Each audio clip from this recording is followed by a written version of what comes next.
Let's have a look. Make sure it's actually working. Sorry, I have to make sure that everything is up and loading so that we can see the watch. Jesus Christ, what was that? That was a battery. Yeah, I still like to make sure that I'm actually, alive and streaming. So let's have a little look see here. It says it's streaming, but it hasn't come over to, there we go, it's now just popped up on YouTube, so hopefully,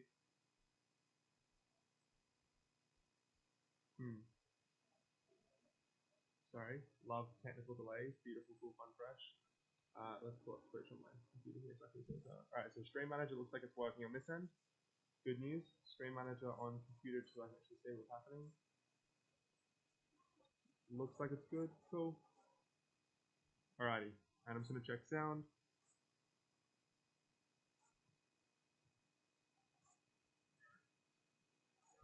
Then I'm going to pop this up once more. How's that for sound? Just in a little check. How's that for sound? Cool. Just in a little check. Okay, you might have a little feedback loop. I'm just making sure on my secondary device that's working. Hello and welcome. Yeah, clearly still not quite adept with the streaming setup yet, but we'll get there. I need to figure out, if anyone knows as well, I've got to figure out how to try and make chat pull up on stream, because I've had that on screen, because I've had that happen before in the past. For some reason it's gone from my current Twitch setup, but let's ignore that all for now. Hello and welcome back to, this is going to be part 3 of our little suitcase animation journey that we've got going on, which will be pretty fun. I will pop over to webcam view where you can see where we stopped yesterday. So this is where we were. We ended up with this little suitcase here after 2 streams, which was super duper fun. And essentially, today's plan is to, number 1, texture this model. Number 2, we'll add some lighting to the whole jazz. And number 3, we'll be making the background scene for our little animation that we're going to be making for like a spec ad here. Now, one thing that I will say, oh, hold on. Sorry, I just had a little audio glitch, that's fine. Cool, so one thing I will say is yesterday, sorry, I ended here with this not being able to be embossed in, but I decided to give it one more shot because I think that it is possible. So I think what we're going to do is actually just, first of all, change text type, because I'm not a huge fan of that. So I might just make this so I can actually see it for starters. Write in my name, which is Jovan, because it's going to be a little final detail we'll have on the suitcase so people can't, rip it in case that was ever going to happen with this. I'm not sure why someone would, but quite like the Bauhaus font for these kind of things. So what I might do is just go convert to mesh, get rid of that little dot because that's not needed. Beautiful, and we'll just extrude you out a little bit. And then line you up with the suitcase. And I have a feeling that yesterday what our issue was partially that I was trying to make it, if I have a look at the actual mesh here, I think I was trying to do it too far to the side here. So if I can actually just make the logo, first of all, a little bit smaller, and then not interfering with any of the, yeah, see right there? I think that's what part of the issue was. If I move this over to the side and do the Boolean now, I reckon that'll work perfectly. So let's have a little look, see, if I go boom, boom, and we'll hide that to have a look. Actually move it in, hopefully. It works, beautiful, perfect, look at that. So now we've actually got our little embossed logo in there. Perfect, great news, success. Alrighty, now just have to sign in on that side there. Lovely. Let's just cross off there. Awesome. Cool. Alrighty, we're up and live. We're good. So we've now got our little suitcase with some features. We've got our zipper around the outside, which I'm really happy with. Oh shit! You know what we forgot to do yesterday? Was actually model the zip itself. So I've got this whole zip side here. We never actually modeled the zipper itself. So what I'm going to do is just quickly smash one of them out. So let's have a look where our thing is. Probably just going to do this in, yeah, with a cube. No, you know what? We'll do it with a circle because I think that might actually work better. And hopefully, if there are any issues with sound or anything, please do just let me know. Obviously, still learning with these sort of situations. Also, going to try and figure out how I can actually see like my chat on both screens. Alrighty. If I move this to this side and this to this side, I should be able to see everything perfectly I go to create a dashboard, okay, so I can see chat on one side of the screen, and then YouTube chat on that side, Twitch chat on this side. Beautiful, we're good. Awesome. Okay, super duper happy. Sorry about the little issues there. We should be ready to go from now. Perfect. So what I'm going to do is I'm just going to make our little zipper section here. So I might just be using, I'll probably use proportional lettering for all of this, so it can actually look okay. Cool. And I'm going to extend that outwards and then bring this down. Cool. And then we can just grab these ones and bring them down like this. Oh, hold on. Cool. And then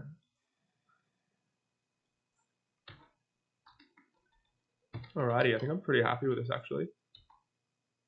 Let's just zip that up a little bit and make this one a little bit wider. Beautiful. Here's our general shape for our zipper. Let's just bring it out a little bit so I can actually see what's going on. I'll fill it in and we will boolean these sections here. So I'm going to make a little boolean there, cut out that face there, that face there. So for starters, I'm just going to make a little bit of depth and I might bevel this shape. Oh, no, not like that. In edge mode. Sweet. So now I've got a bit of a curve zip. Love that. And then we're going to just bring in another little circle. And I'll turn this one into an oval. Set it to the center of this guy. Cool. Move that down, center it, and we'll go fill, extrude. And we can cut our shape out now. Lovely, that's perfect. Cool, there's shape number 1 cut out. And then shape number 2 is just going to be the opposite direction. Beautiful. We'll go here, boolean again. And here's shape number 2 for our zip. Love that. Okay, so we've got our zipper here, and we're just going to need to make this little section there, which is our, I guess like that little metal curved bit that you have on a zip too. Beautiful. So let's pop this down, make it taller, skinnier this way. Cool. And then I'm gonna have to find a way to like bend it. So I reckon what I'll first, oh hold on. What just happened there? Oh, like triangulated it. Don't want that. I want to just make a cut in the middle. Go mirror modify and cut the head off it. Perfect. And then I'm just gonna go like this. Put them down to the bottom.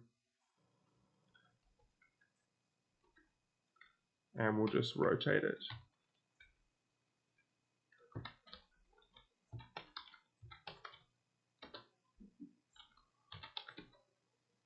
Ah, that's not right at all. Let's just subdivide it. We'll go subdiv, bang, bang, and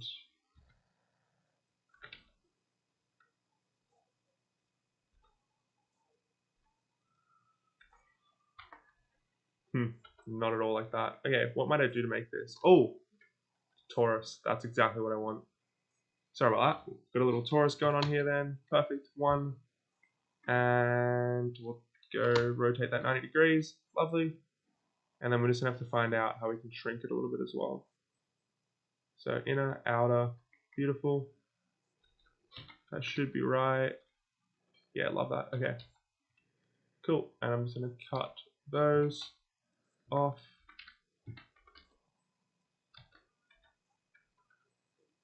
Beautiful. Sweet. So here's our little zip.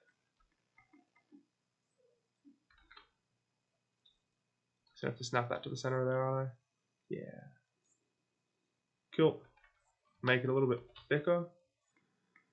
And then, there needs to be something else coming across. So I might just grab this and extrude it outwards. Not like that. Can I just extrude that across? And then just grab that face and extrude it upwards. Does this work? Yeah, nice. Again, doesn't have to be beautiful geometry, just has to look good in the final render. Grab you and extrude you all the way across. Perfect. Here's our zip. Lovely. Let's just title that to connect the two. Call it zip. Beautiful. Love that. So we're just going to grab this and I'm going to pull this one over to here. Snap it down to there.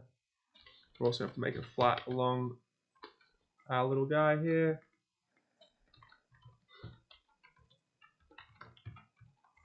Cool. Make them nice and small and figure out where it's going to go.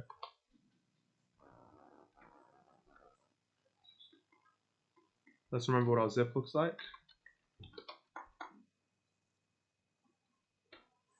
Yeah, it's fine. Just needs to be in the middle. Cool.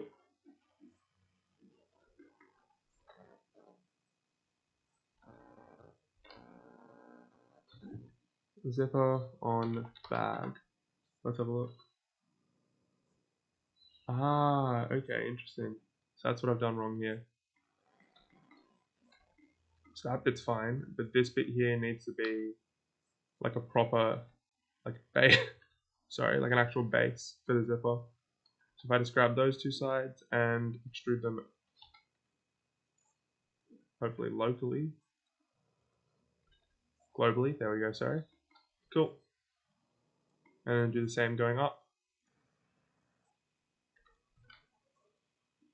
And then we'll just make one more that connects into our zip itself.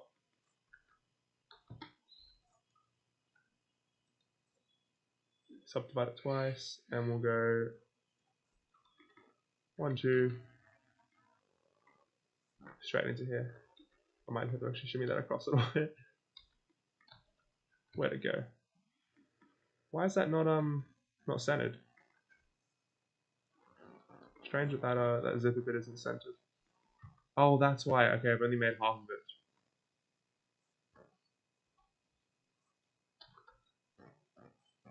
Yeah, cool. Okay. So if I just extend, or can I actually fill that face there? No, I can't.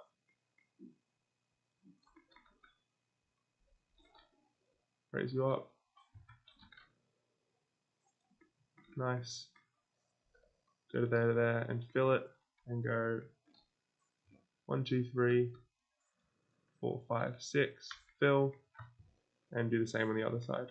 Why is my scale so messed up right now when I'm trying to navigate around? I might try the little trick I saw on the other video. Okay, so we've got our little guy here. And then I want to extrude.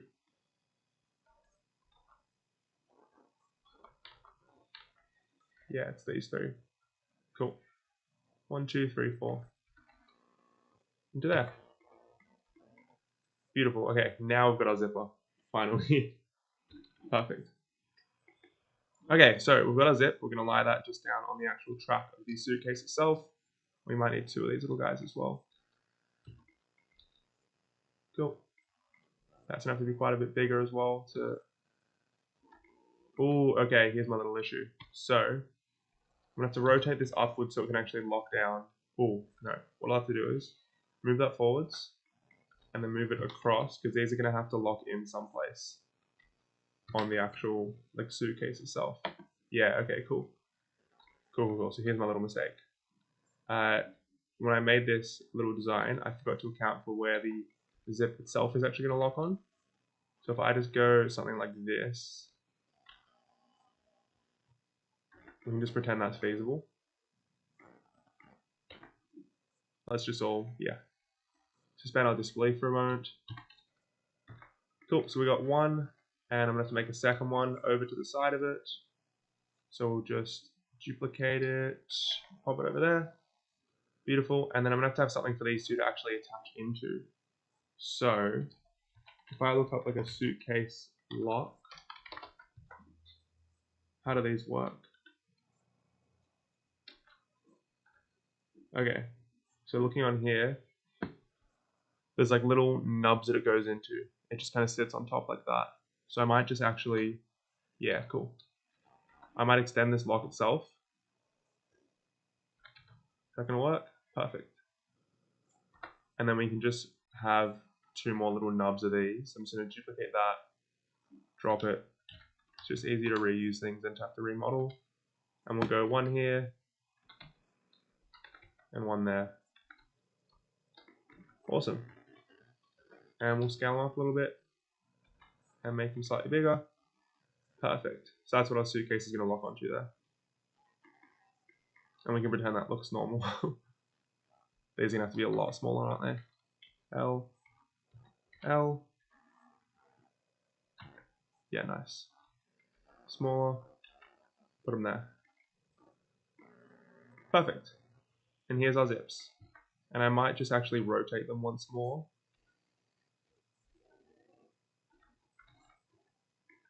Cool. So these are slightly off center from each other.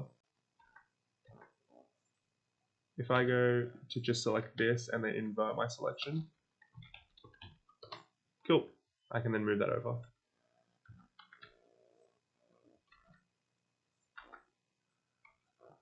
These have to be closer together, don't they? Yeah, they do. It's got to go the other way. So grab this and rotate it. No, grab this and rotate it that way. Cool. Okay, there's our zip. Beautiful. Cool, fun, fresh. That's looking cool.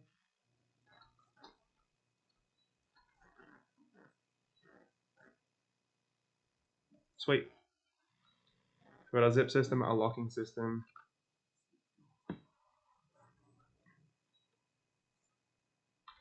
Yeah, nice. And that's going to sit just on top of the zip itself there. Beautiful. Alrighty, so suitcase, set, done. Now we're going to have to model it. We're going to have to texture this. So I think probably the easiest bet, which you can see I've got up the top here, I want to try and find like a material just from this blender kit that I can chuck onto it. Something that looks nice. Now I'm going to try a few. I saw what the actual material of this is supposed to be. It's supposed to be like a polycarb, what is it? Polycarbonate shell. But I can also go for like a hard plastic, which could look decent too. But just off the initial bat there, that and oh, hold on, what's happened here? Okay, there's something going on with the normals of this object. It's like there's a double-sided geometry situation going on here. Flip normals. That's definitely not right. Okay. What if I just put on like a basic texture? How's that gonna look? Okay, that looks fine. So we could just make one and then just run a little bump texture through it. So that's gonna be the last resort, but I'm gonna try and, I mean, that would be a lot easier as well when it comes to the color changing, but we're gonna try and just use one of their default textures for now. Let's try a, not cheap plastic. Let's try black plastic, so that looks like. Because maybe it was just that material was all funky. Yeah, okay, I think it was just that material. This is nice, we've got some actual detail in there. And hopefully this means as well, I can play around with my colors. Oh. And yes, I think it does. Are my textures still there underneath? They are, beautiful. Okay, yeah, this is what we're gonna do. We're gonna leave this texture here. Now, the speed, I'm not sure if you can tell with the stream, has slowed down significantly. So I'm going to try and not keep it in textured view. Yeah, look at that. Why is it so slow? Interesting. It's like really... Okay, there we go. It's back up again. Now, these little sections here, I'm thinking I want to make them like a sort of metallic, like have a bit of like hardness to them, so it can give that like metallic hard shell look. So... Oh my god, you know what I think might be happening? I have a feeling, because I'm streaming and recording this. Yeah, okay. I've just hit pause real quick on my recording of this stream. Because I think that my recordings are filling up the disk drive. Let's have a look. Output. No, they're going to the D drive. That's interesting. So why is this running so high? I've got only like 8 gigs worth of storage left. This is literally what we were saying yesterday. Like, my drives right now, 8 gigs out of a terabyte is crazy. Let's see if I can kill any of that.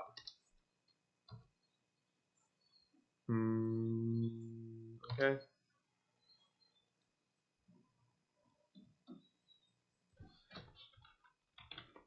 We'll just have a look at storage settings real quick on the side here. But in the meantime, I'm gonna pop across here. Yeah, wow. Okay. Surely there's some files we can get rid of then. Oh, I like this. This could be cool. I'm gonna try each of these 2 little materials. And off to the side here, I've got a little storage coming up. So hopefully I can find like 100 gigs of storage just to wipe, because that is wild that it's so full right now. Let's put that aside. Listen, yeah, 100%. Oh, welcome back, Ron. Yeah, it's definitely that my drives need cleaning of rubbish, because that's ridiculous. 500 gigs of installed apps. I have no idea what those even are. 200 gigs of other is super helpful. I'm gonna move this over to the screen. I wonder what the biggest installed app that I can get rid of is. Fucking Adobe. So I don't record to my boot drive. Yeah, I was recording to not to my boot drive. I was recording to like a separate hard drive, but for some reason there's other stuff here. So I've got. If I go from large to small, I tried to download. I don't know if I said this yesterday. I downloaded Premiere to try and do some editing from my trip the other day, and looks like there's still some bloat left on, like this shit. I downloaded Premiere. Stop me from repeating it. Yeah, essentially, I downloaded Premiere, downloaded After Effects to work with some Insta360 files, and Premiere wouldn't open. Like, it's just a classic. Oh, Premiere crashes, but like it would crash before even opening. And it gave me 2 suggestions. One was to update my Intel drive, which I updated everything. That seemed to be fine. And the other was update Premiere. And I was like, I've just installed it from the Creative Cloud installer, and it was still just being a pest. So let's just get rid of Maxon, because I'm never going to touch that. Oh, shit, that's the thing. It says it's 500 gigabytes of stuff that's installed, and yet the biggest file here is a 4 gigabyte file. Like, what? Where do they get off? This is ridiculous. Oh, ignore all that for now. That's not necessary. That looks like shit. Oh my god, this is like really slow. I might actually just kill, while this is like loading on the side, I might kill some stuff off to the side on the right here. Because deleting a gigabyte there was decent to start, but if I go into my recycle bin maybe, hopefully it doesn't open there. Yeah, beautiful. Kill that. And then I reckon downloads has probably got a shit ton of stuff there. This is literally a discussion we were having yesterday, where yeah, you'll delete something and then realize you actually need it, but right now I don't need any of this garbage. Okay, let's sort by size over here. View as tiles. Oh my god. View as content. Sorry. All right. Don't want to sort by date. I want to sort by size. That can go. And those can go. Oh my god, why do people think that it's a good time at fucking 5 p.m. to turn on the... what even is that? It's like another lawnmower or something outside. It's nighttime. Anyway. Oh, yeah. This is ridiculous. Okay, I've just deleted another like 3 gigs worth of stuff. To close this window here. Hopefully that cuts some of the sound out. Oh my god. Sorry if you can hear that. That's ridiculous. Optimization thumbnails. Let's kill those. Remove files. Oh well. Anyway, let's just pretend not to use that for a bit. So instead, for now, can I run it in texture view here? Is that going to come up with anything? No. That's the thing. I'm doing texturing now, and I need to see the textures, which is frustrating.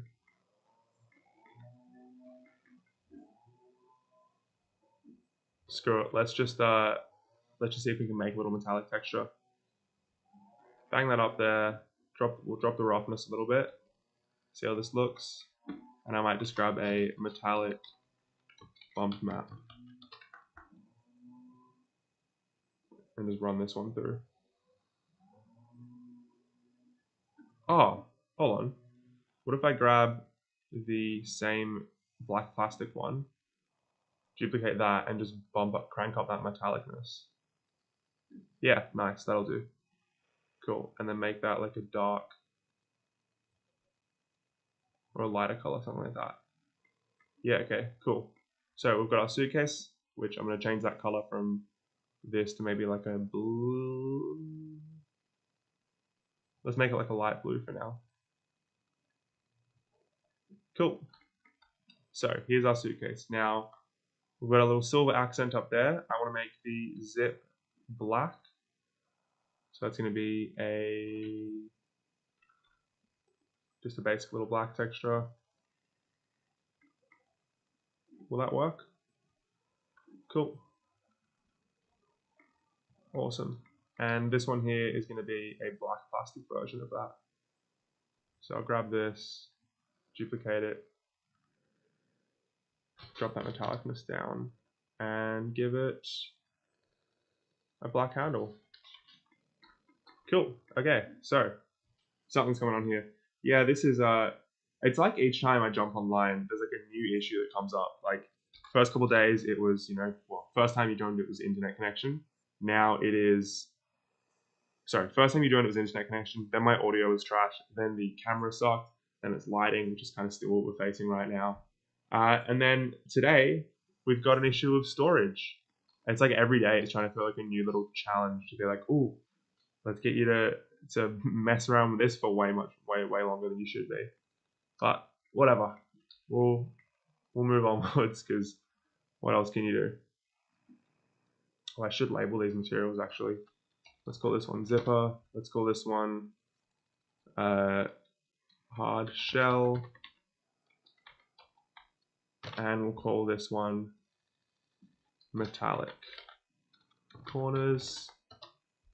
And I could actually probably give this the same material as that, just to give it like a bit of that accent detail. Let's link those materials up. Yeah, beautiful. Cool.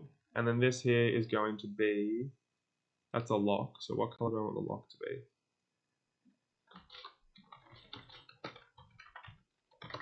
Let's see.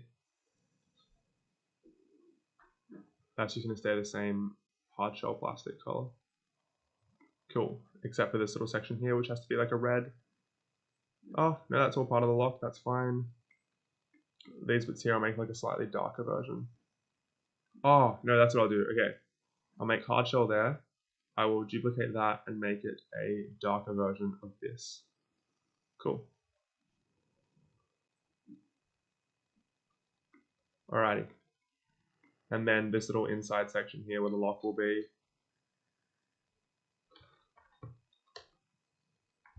That will be hard shell regular.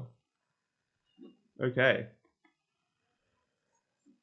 It's a big learning curve. Is my like visual and audio glitching as well? Along because I can see that this is not scrolling as fast as it should be for me. Is it glitching on your end for like Facecam or even like the recording itself? Because I can't quite. It is, isn't it? I just saw my face glitch around. Great. That's so great. Let's join those up. Oh dear, no, not like that. I might have to grab all the stuff from this file and move it off my boot drive. Let's join those two. Cool. Okay, so cam's a little dark. Yeah, I actually did charge up. I've got these little portable lights that I'm gonna switch on. It started getting a lot darker than I thought. I guess it is already 5 o'clock. Oh god. All right, let's set up some of these guys. Going back to my parents tonight for dinner. So I've got some like actual lights that I can set up there that I can bring over from there. So I might bring some of those over for next time. But in the meantime, we're gonna have to deal with these little guys, which I will try and pepper around little spots. Let's see. Okay, without making it like demonically creepy. Let's go. One can go here. Oh dear. Oh, there goes the mic. Sorry. Why is this thing not unclipping?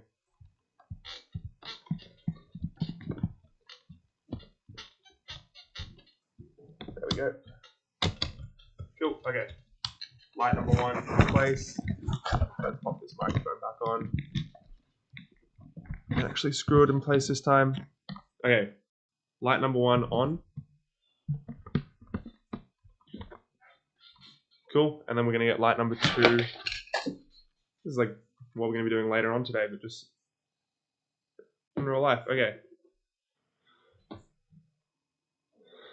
That's way too bright. That's going straight into my eyes. Cool. Okay. Improve lighting, hopefully. That's better. Thank you. Yeah. And don't forget to save. Yes. True. True. Okay. Just a little save. Thank you. Cool. Lighting's better. I'm quite ghostly, which isn't 100% what we want, but let's see if I can actually drop this down a smidge. Cool. All right. That'll have to do for now. Onwards we go. Now I'm going to make this one here. The wheels should be probably just a simple black, eh? Yeah, so I might make them the same color as the zipper. Oh no, but they have to get like a hard plastic. Let's make them like a dark blue wheel to match with the hard shell top. Yeah, cool. And then we can add some little accents in here of black.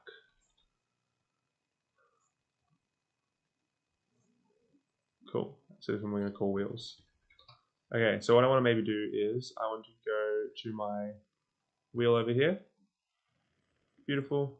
And I'm going to go select some of these little accent spots that I want to turn black. Cool. And I'll link that and that can all be the wheel color. And then I want to turn the outer little hubcap bits to be this hard shell color. Perfect. Or maybe actually, what if we turn them metallic?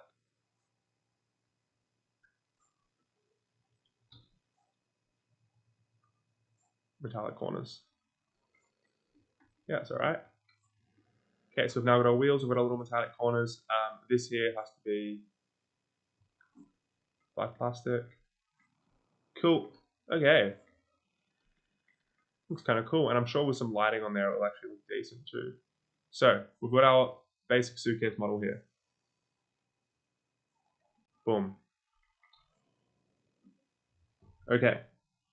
We're looking fine here so far.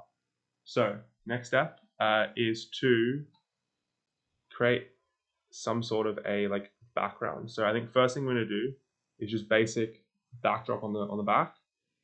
Maybe like a swooping one. Because I know in the ad here what they've got is like a little flower bed on the ground, but I don't think I'm gonna be doing something like that. I think we'll try something a little bit more simple potentially, because that's also gonna burn the shit out of this computer. Let's have a look at the back of the Oh, hold on. Did I not make... I could have sworn that we'd made like the back of this thing. Yeah, what's going on here? Why is it...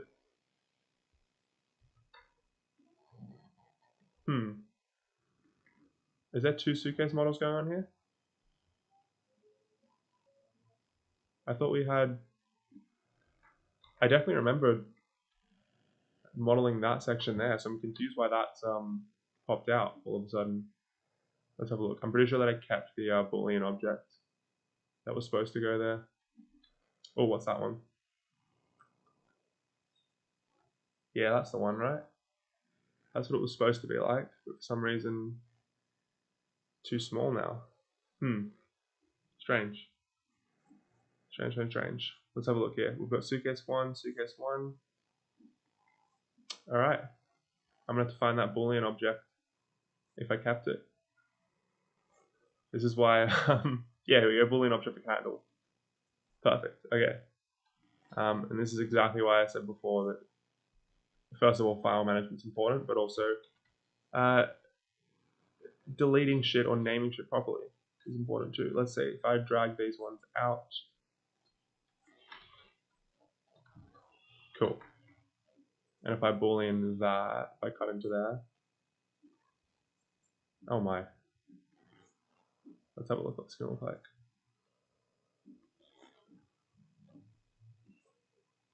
Okay, let's go into the see-through mode so I can actually grab this and maybe like adjust it a smidge.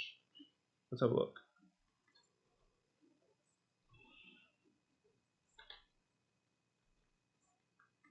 Cool. Cool. It looks okay. That there just doesn't. That's not it there, is it? I'm confused what is happening. Let's have a look. Yeah, why is all this so messed up?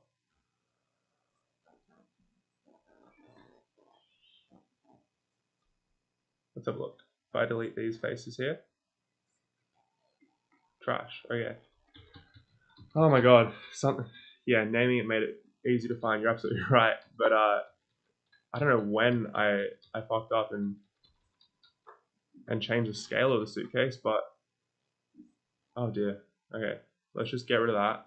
I want to have a look at our old suitcase again. This is bigger suitcase, bigger proper suitcase, and this one here is going to be the old version. This is smaller, boolean, smaller cutout suitcase.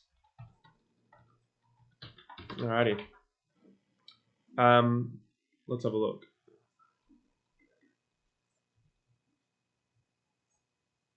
Because I kind of just want like this little section here of this suitcase. So what if I continue making my scene even harder to navigate through?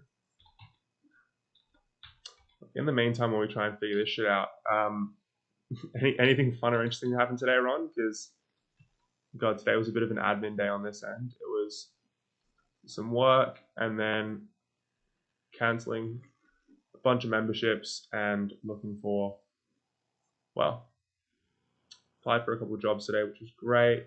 Outside of work, cleaned the car because my car got shit on yesterday by a bunch of birds, which was foul.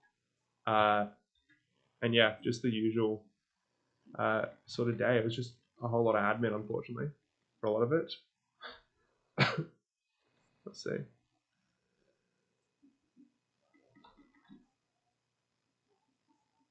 I think I might have to merge these two bits together. No, it's only. Oh fuck! Of course, it's the UK. I should remember that it's not 5 p.m. everywhere. That's a fair point. All right, this looks bad. That's very fair. 8 a.m. is crazy. Yeah, I'm planning on actually going to the UK next year for at least 6 months or so. So that will be a fun change, is the whole communication thing with people on the other side of the world. Because yeah, that's a fucking decent time difference. How should I do this? I might just do the little boolean thing I was doing before. Let's grab our. Oh, you know what I'll do? I think I'll use this as a boolean object. Yeah. So let's grab that, make it bigger.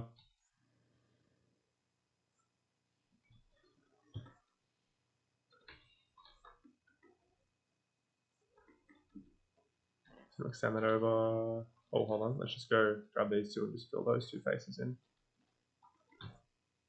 That doesn't seem to work. Let's have a look. What are you looking like? Let's go merge by distance. Cool. And we'll bridge those. And then hopefully we can go 1, 2, 3, 4. Bridge those. Okay, beautiful. So now we've got our little, hopefully, a decent Boolean object here that I can extend outwards. Let's go here. Let's select these faces and back into our main view. Extend that outwards. Beautiful. Okay, and hopefully I can just cut into this nicely. But as you've seen, nothing ever wants to work the way it's supposed to. Let's have a look. Oh, okay, not bad. Honestly, not half bad. That can be fixed. Not like that though. Ooh, maybe it can't be. If I go to exact and have a look at what it's going to look like. Cut out our Boolean object. Oh, that's even worse.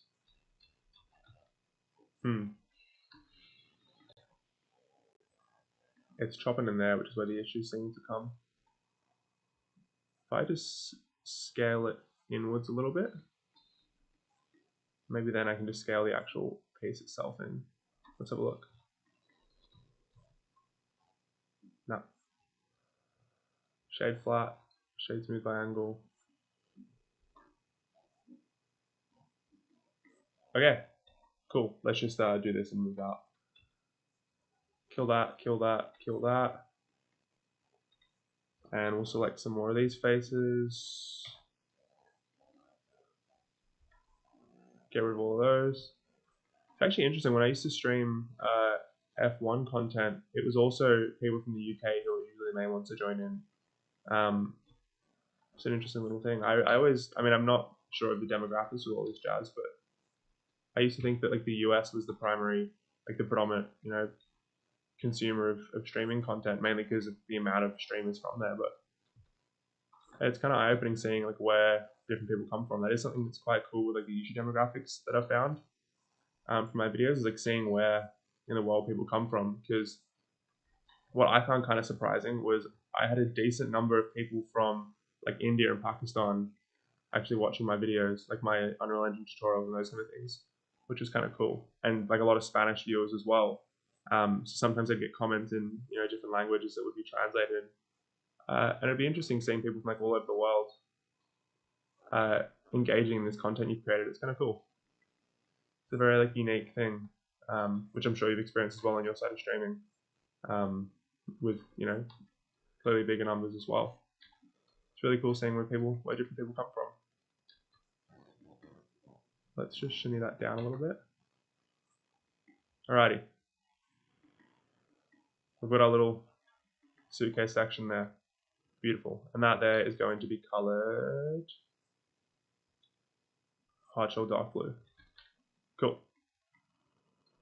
Oh, and what I realized as well is, because this is supposed to be like where a charger is supposed to live, let's just shoot it upwards, fill it,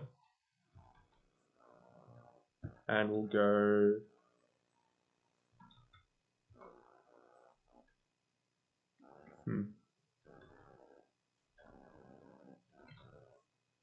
cool. Pulling that edge a little bit. Beautiful. This is going to be like our charging section.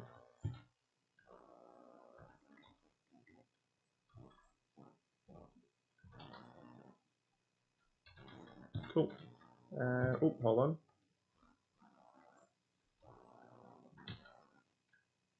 And bang. Button. Cool. So there's a little charging section, which on the actual July suitcases, they've got, I wonder if there's like a close-up photo of it. Let's have a look. Yeah. This little guy here, there's like an inbuilt charging station, which is kind of cool. So you can like pull it out. It's a portable charger. I think I might actually have it here on the side somewhere. Yeah, there. This little guy lives inside the suitcase, which is super awesome. You just kind of pop it in, close the little latch. It does add a little bit of weight, but on a carry-on that is important. But yeah, always forget where to go. Hi, always forget where to go. Sorry, I'm not sure if I read that. If I read that correctly, but if that was when I was talking about different locations, that's awesome to be viewing from China as well. It's the wrong time for the US, too early New York time. Yeah, I did actually look that up. I think LA is like, yeah, midnight right now, isn't it? Yeah, LA is midnight at the moment, so definitely the wrong time to be streaming for that. That does make sense. When I used to, yeah, it comes with a little power brick, a little charging brick. I've got like, it's kind of crazy seeing the difference in how these things have grown over the past few years. Because I remember like years and years ago, it would be like crazy expensive for something that's like 2,000 milliamp hours. I've now got this brick here, which is like 30,000 milliamp hours, which I got a few years ago, which has been great. I did almost not get allowed on the plane with this thing at one point because I think it was too many volts, but they were nice. That was going through Athens, and then we've got this little guy here, which is 5 or 10. This is 10,000. So like, I guess it kind of makes sense size-wise that like 3 of these equals 1 of these, but just the weight difference is crazy, and realistically, you don't need 30,000 milliamp hours anymore, because in a day I'm not running through more than 1 of these. So this has been great for traveling, because you just pop it in your suitcase, it's always there, super duper helpful, which is really, really cool. Alrighty, let's have a look. Oh, that looks kind of funky, doesn't it? I'm gonna have to unwrap that. Yeah, nice, cool. And we'll just give our little button here a metallic texture.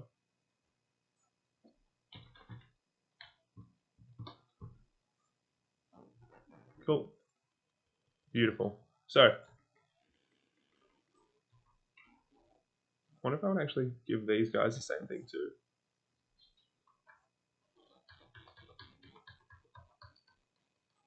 Cool.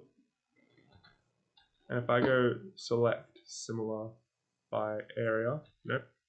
Select similar by polygon sides, no. Oh, let's just go over to here and do the same thing.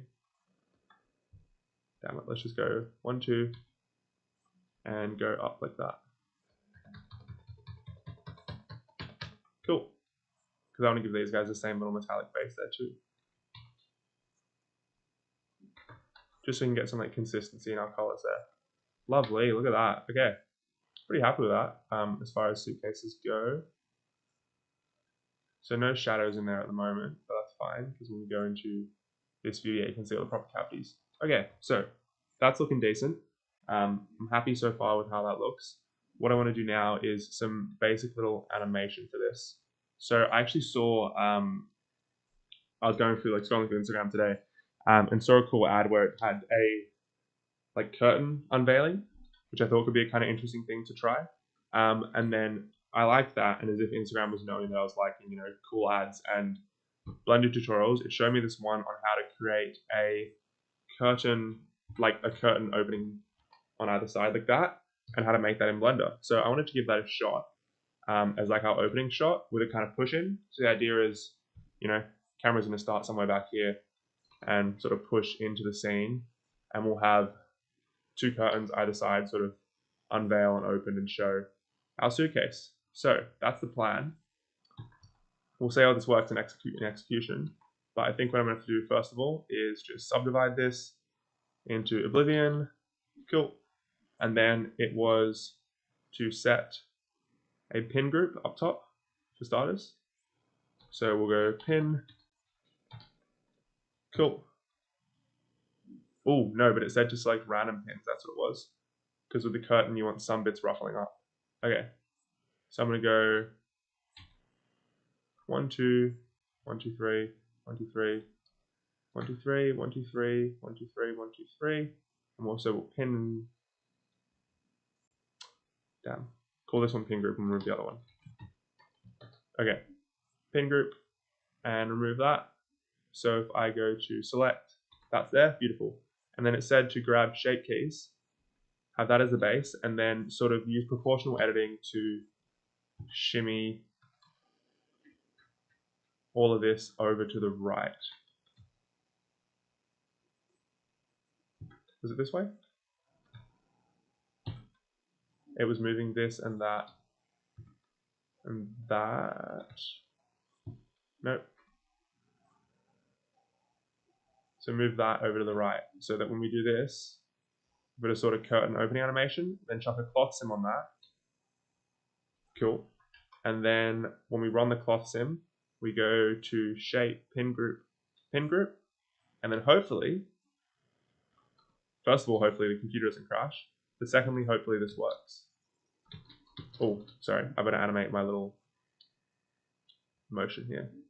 So we'll start on frame 20, set that to 0, and then go over to here and set that to 1. And that should,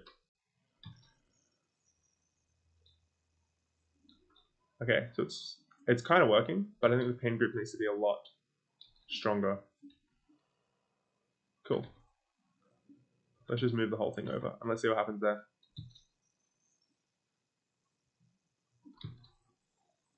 Yeah, okay, cool.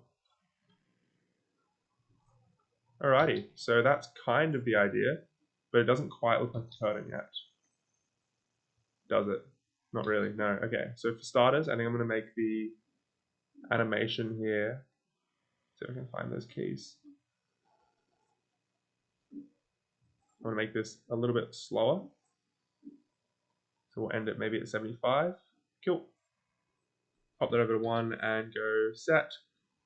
So this time it runs and we have our little guy going over there. I might just pull up Instagram and see what theirs look like just for inspiration. Messaging, set myself an attachment.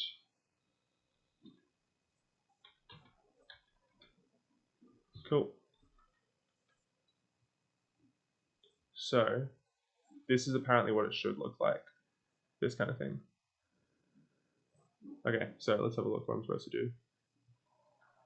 Skip all that jazz. Yeah, rotate 90 degrees, yada yada yada. Select a couple vertexes in the corner. Select some random upper vertices, that's fine.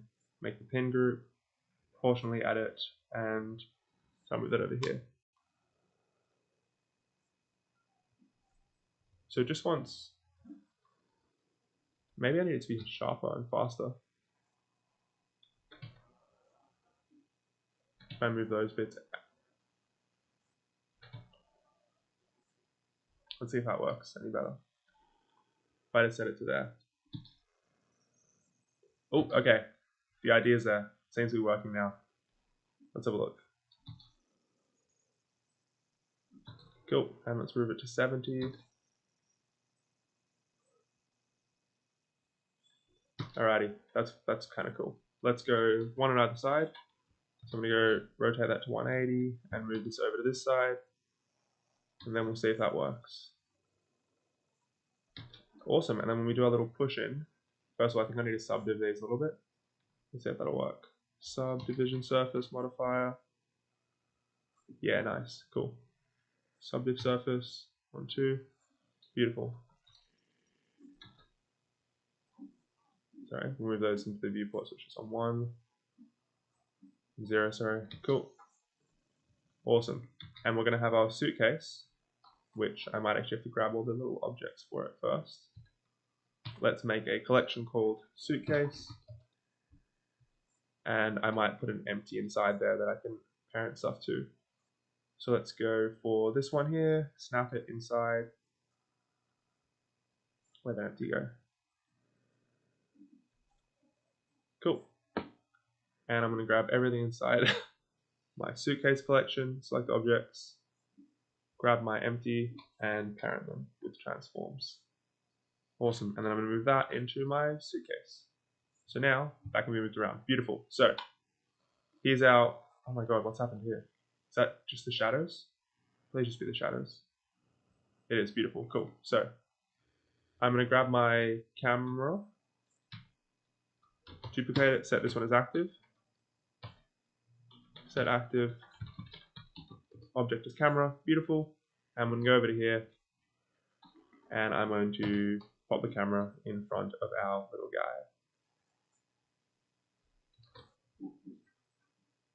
No, I'm just going to set it, match it to that, snap to active, grab our camera, and then go all the way back. Beautiful. Cool. So here we go, and we'll raise you up a little bit. And that should reveal our suitcase. Beautiful. So what I might want to do from here is, let's see. Okay, I think what I'm going to do is I'm going to have the suitcase sort of coming up from the ground, maybe rotating a little bit, like that.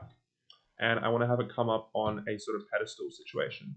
So what we're going to do is we're going to make our little pedestal, similar to what we did with the, whatchamacallit, with the makeup animation. So let's just, oh, there goes one of our lights just there. Fuck, that ran out quick. I'm hoping that was just because it was low on charge.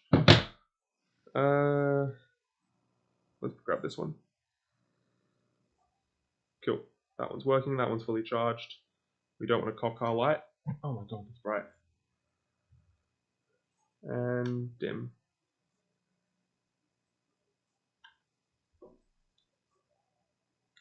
and make this one a little bit whiter. Cool. Okay. Cool. So we've got a little pedestal here. Oh my god. Sorry about that little that sound there. That is frustrating. Let's see if any of these fit into my diffusers. Because that way I could bump up the brightness. It'll be a little bit softer on my face. And hopefully it will also stick better to that wall there. See, that's the I bought all these different lights a while ago for a little film project, and I originally got 2 aperture mini lights, and I was like, oh, these are great, but they're kind of expensive. They're like $100 each.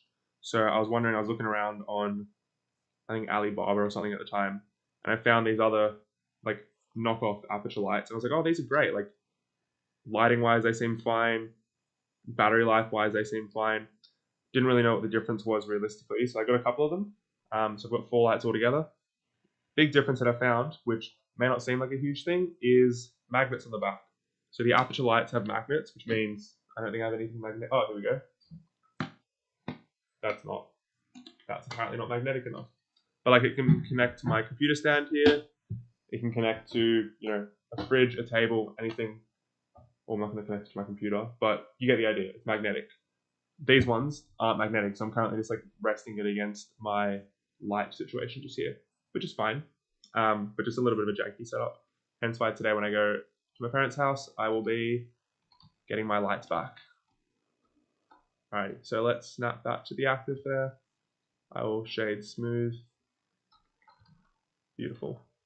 And I think I'm just going to make this a beveled object.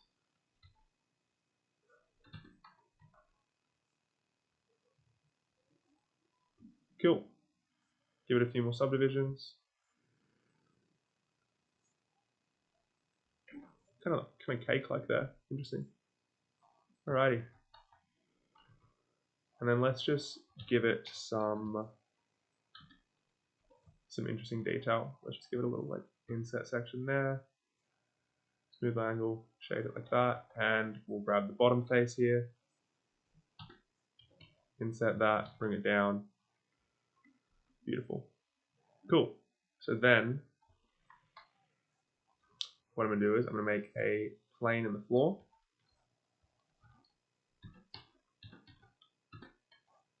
Scale it by 2. Beautiful. And we'll set that to something like this. Cool. That's going to be called our floor plane. Beautiful. And these are our curtains. That's how you spell curtain. Curtain 2. Curtain 1. Okay. Cool. So we're going to be pushing forwards. Let's just get rid of everything in the background there. The idea is we've got our camera here, and we're going to push for about 100 frames into our object. Cool. So I want it to be linear for starters. No, I don't. I want it to end linearly at the start. Like that.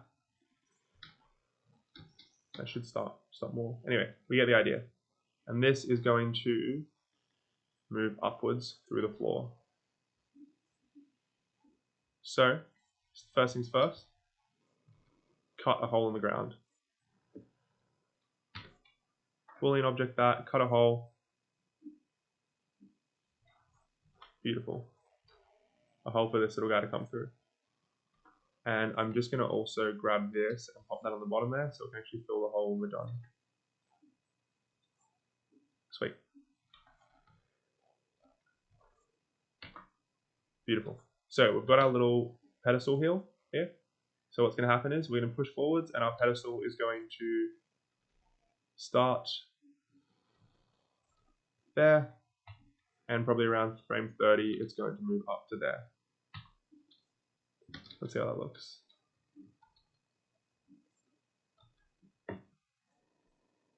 We might also look up as well at the end to frame our suitcase in. So it looks kind of like we're looking up onto something beautiful and awesome. Give it that like allure, that bit of stature. I should also potentially move that down a bit. Cool. Awesome.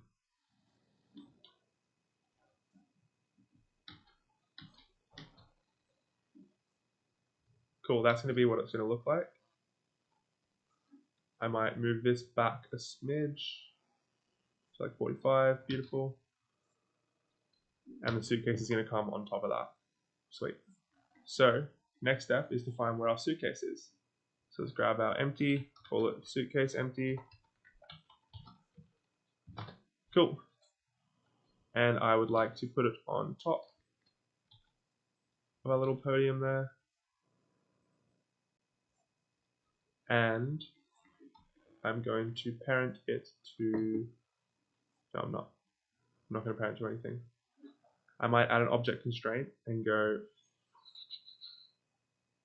clamp to this. Doesn't want to clamp to it, okay. Copy location, that's what I want to do. Copy location of the cylinder. So that way, it should move up with it, beautiful. And can I offset that at all? It won't let me offset it. Okay, that's interesting. Why can't I lift anything up here?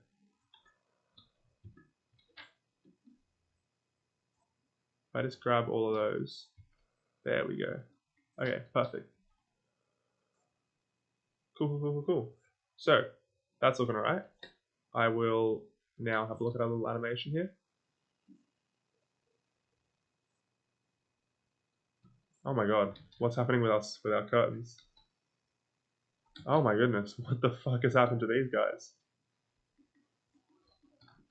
They've completely lost their minds.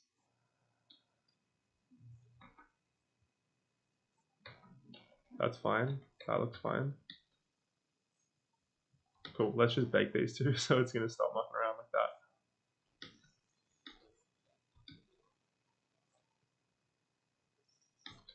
Cool.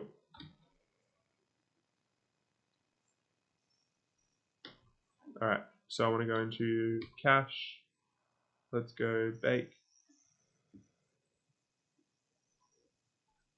Yeah, that's fine. And we'll bake you to around the same 120 frames or so.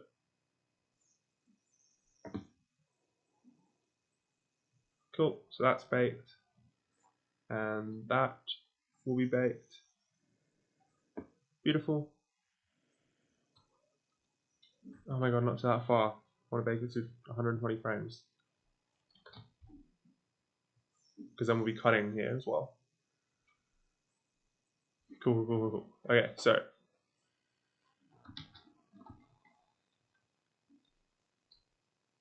I think this little animation here needs a little bit slower, doesn't it? So suitcase will be popping up. Yes, like that. Okay, beautiful. And we're going to also then just rotate our little suitcase. You should still be able to rotate. Why on earth has that happened? Why does it rotate on such a weird axis there? And I can't. Interesting. What axis is that rotating on? If I hide that copy location. Okay, the copy location is the issue. That can't be used, that can't be. Oh, if I go into world space, is that going to do any different? It will. Beautiful. It just won't work. Okay, screw it. There it is. Cool. That works, and then we can actually rotate her up. Lovely. So I'm going to set it there. Set first keyframe like that. And set the one when my camera ends at 100 to be like that. So you're going to end there, and you're going to start like that.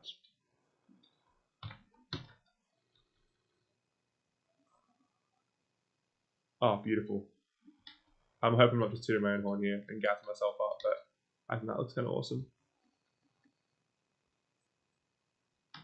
Let's just let's make this little guy a little bit taller, a little bit go a little bit down, just so it doesn't like take as much attention away from the suitcase itself.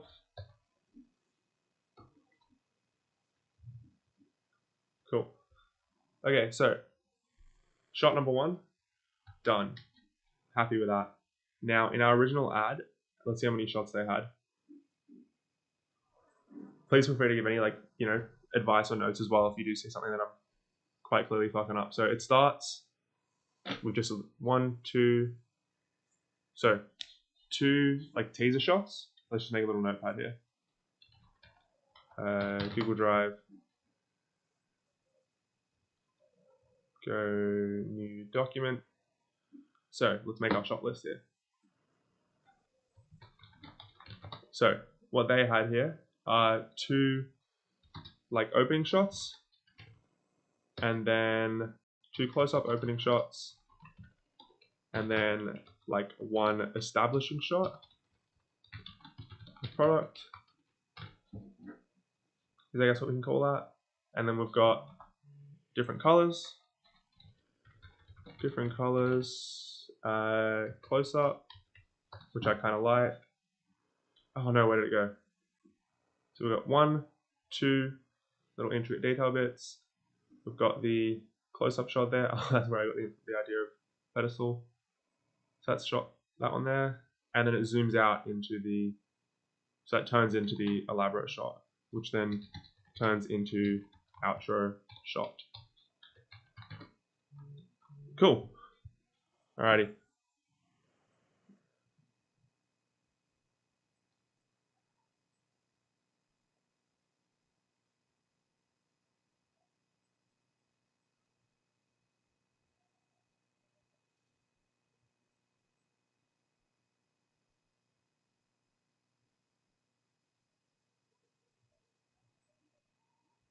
Alrighty. Sorry, just little brother texting. I've got 5 younger siblings, so sometimes some of the younger ones will message asking for things. Yeah, just need to find adjustments. Agreed. It's can be interesting being the eldest of 6 sometimes. Alrighty, so.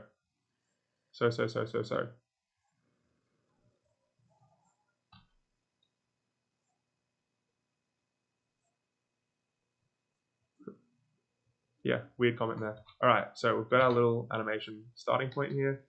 We'll definitely need some little tweaks. Because yeah, there's like a, yeah, okay, there's like a moment here when it seems this hasn't moved yet.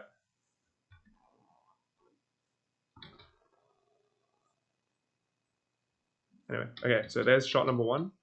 And then we're going to grab, what we're going to do is I'm going to duplicate my camera. And I'm going to go, first of all, first camera is going to be here. And I want to go find cameras to markers. It's a cool little trick I found. So this is opening shot. And then if I find my camera up here, go to camera 2, set that as my active. Hold on, I actually don't need to do that because I can just go set, find that camera to marker, and then I've been switched over to the second camera. So what I can do here is go to a close-up of my camera. Let's find of my little suitcase here. And let's have a look. We can do like a little shot starting here. And let's just say we want it to, if I want to lock my camera to that lock system there, so if I want to go track to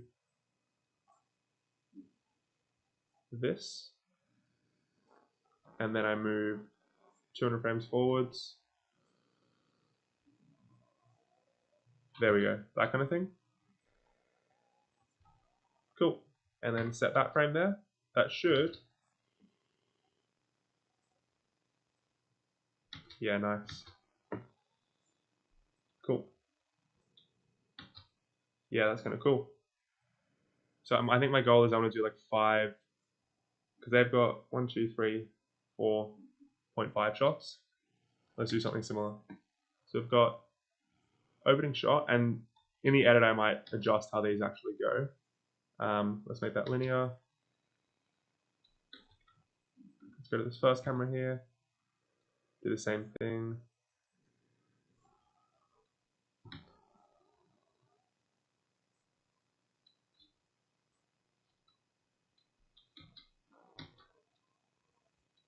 Yeah, cool. And then I'm going to grab a new camera here. So I want to go duplicate that again. Let's go bind to markers. And for this camera, I would like it to follow this little guy. So I want to go track to this handle. And I think I'm going to turn that into a shape key so I can like collapse it into itself. So this is going to be an interesting little task here. Let's go shape keys. And I would like to grab this and collapse it down. So, what was that? So step one, find where my little guy is here. Cool. So step one is going to be, so I think I'm going to need the 3 shape keys here. So this is moving down 1. So that's going to be part 1, which is just moving into this. Cool. And then moving down 2 is going to be these bits. Moving into here. What if I actually just turn off? Yeah, I think I might just have to do it like that. That's going to work way better. So if I go 1, 2, like something like that.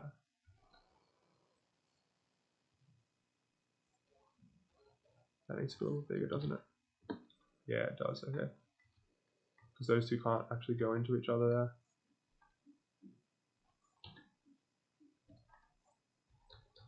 Cool. Those can go down, those can now go down into there. Beautiful, so we've got 1, 2, and then number 3 is going to be this one here, which is just going to go all the way down into the suitcase. So it's going to be these guys, we'll go up. Cool, and they're going to go all the way down into the suitcase. Lovely. So, hopefully, if I've got this correct, hold on.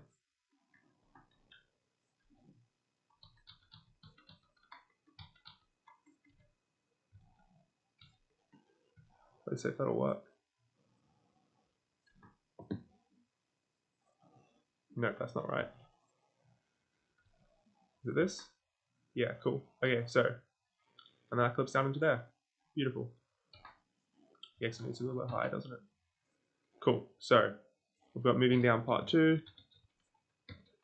and moving down part 3.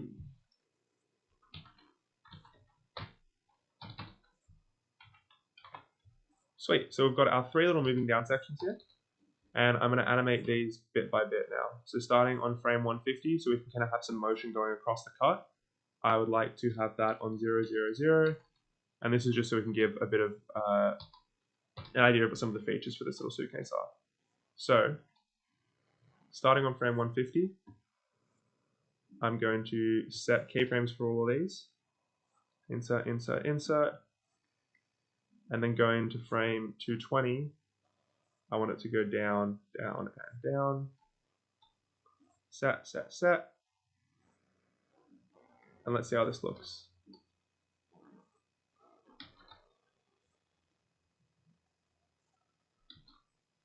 Cool. So then when we go to here, I want this camera, which should be locked on that handle,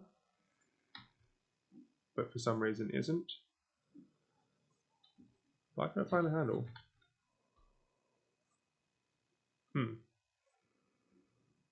That is interesting.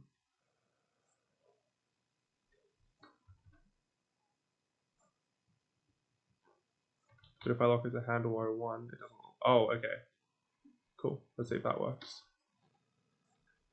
No, that's called handle 01. Strange. Whatever. We'll just manually do that little guy. So I'm going to pop it here. Pop the camera somewhere like that. And cool. Hold on, have I just fucked that one? No, I haven't. Cool. So I want to go ending around there. Beautiful. And starting there. Nice. Make that linear. And we'll have you rotate with it.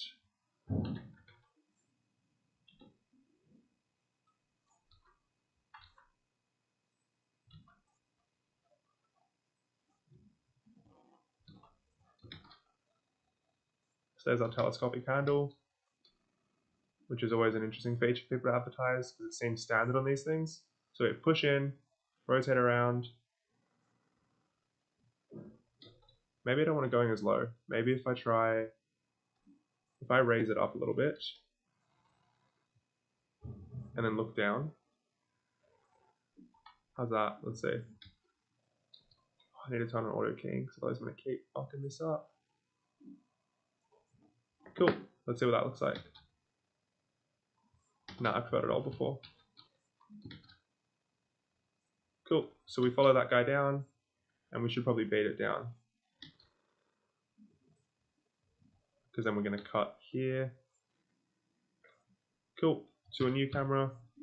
We go bind to marker. I wonder what our next shot could look like. Oh, hey Celion, sorry I didn't say that there. Animation's looking sick, especially open shot. Would look sick after you've added texture and colors. We've actually added the texture and colors, but unfortunately, as we just were chatting yesterday, computer's out of storage, so it starts to glitch. I'll show you what the texture's looking like at the moment. This is just in material preview view. But yeah, we've got some textures on there, but it starts to really slow down and glitch up in a while. But I've tried to add some little accents here and there, you know, on some of the wheels, on some of the zippers, buttons, this and that, you know, trying to give it a little bit of something, something. You know what I might do as well now that you've just reminded me? I want to give you the inside of the name here, its own little texture. So let's go change that radius down to 10. Nope, not like that. Can I even select all of this stuff?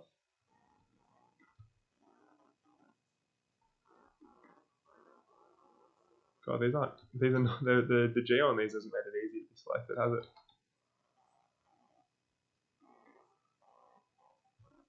I have a feeling this won't even be worth it, but that's fine. So up there, across to there, and down to there. Oh, you know what I'll just do? If I just go too far, I just deselect these things. Boom, boom, easy. Cool. Go select all the way around, select up to there, and then just get rid of 1, 2. Cool. So let's give these ones the hard shell 2 texture. Yeah, nice. And I'll unwrap that later as well because it doesn't want to work right now. Yeah, see, it started to glitch up. That's great. Thank you, man. Thank you for checking this out. So we've got, yeah, here we go. We've got opening shot here, or you push into the suitcase. Little rotating one, and then we animate some motion there. Telescoping bit comes down. I might want that to happen a little bit quicker actually, because that is happening quite slowly at the moment. So if I grab these and make that animation go to, say, here, yeah, and then make the camera go and end right around there. Let's see how this looks then. Because that way maybe we can actually have this camera settle for a second. 205, beautiful. Let's see how this looks.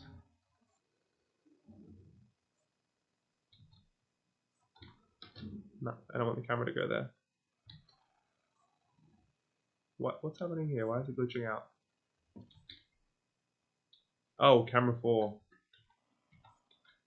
Camera 4 still messing around a little bit.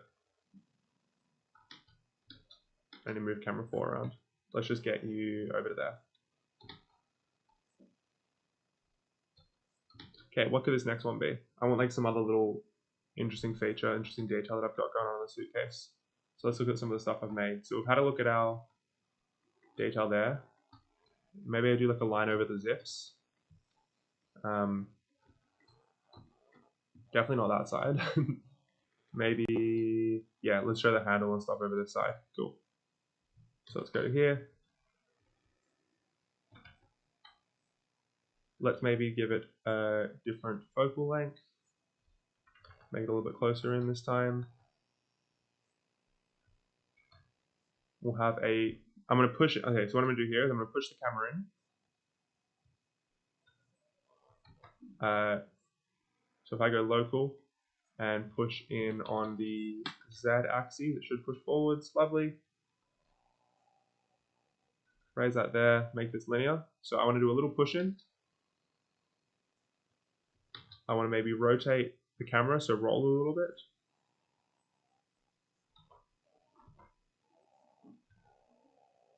Let's see how that looks. Let's give that a little linear again. Yeah, cool. Start to add like a little bit of movement in there. And I might actually rotate the bag itself. So if I grab this, let's see what happens if I rotate the bag.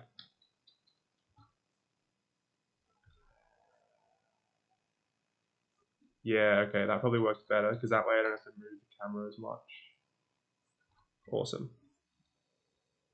Linear. I just need to make this animation here also linear.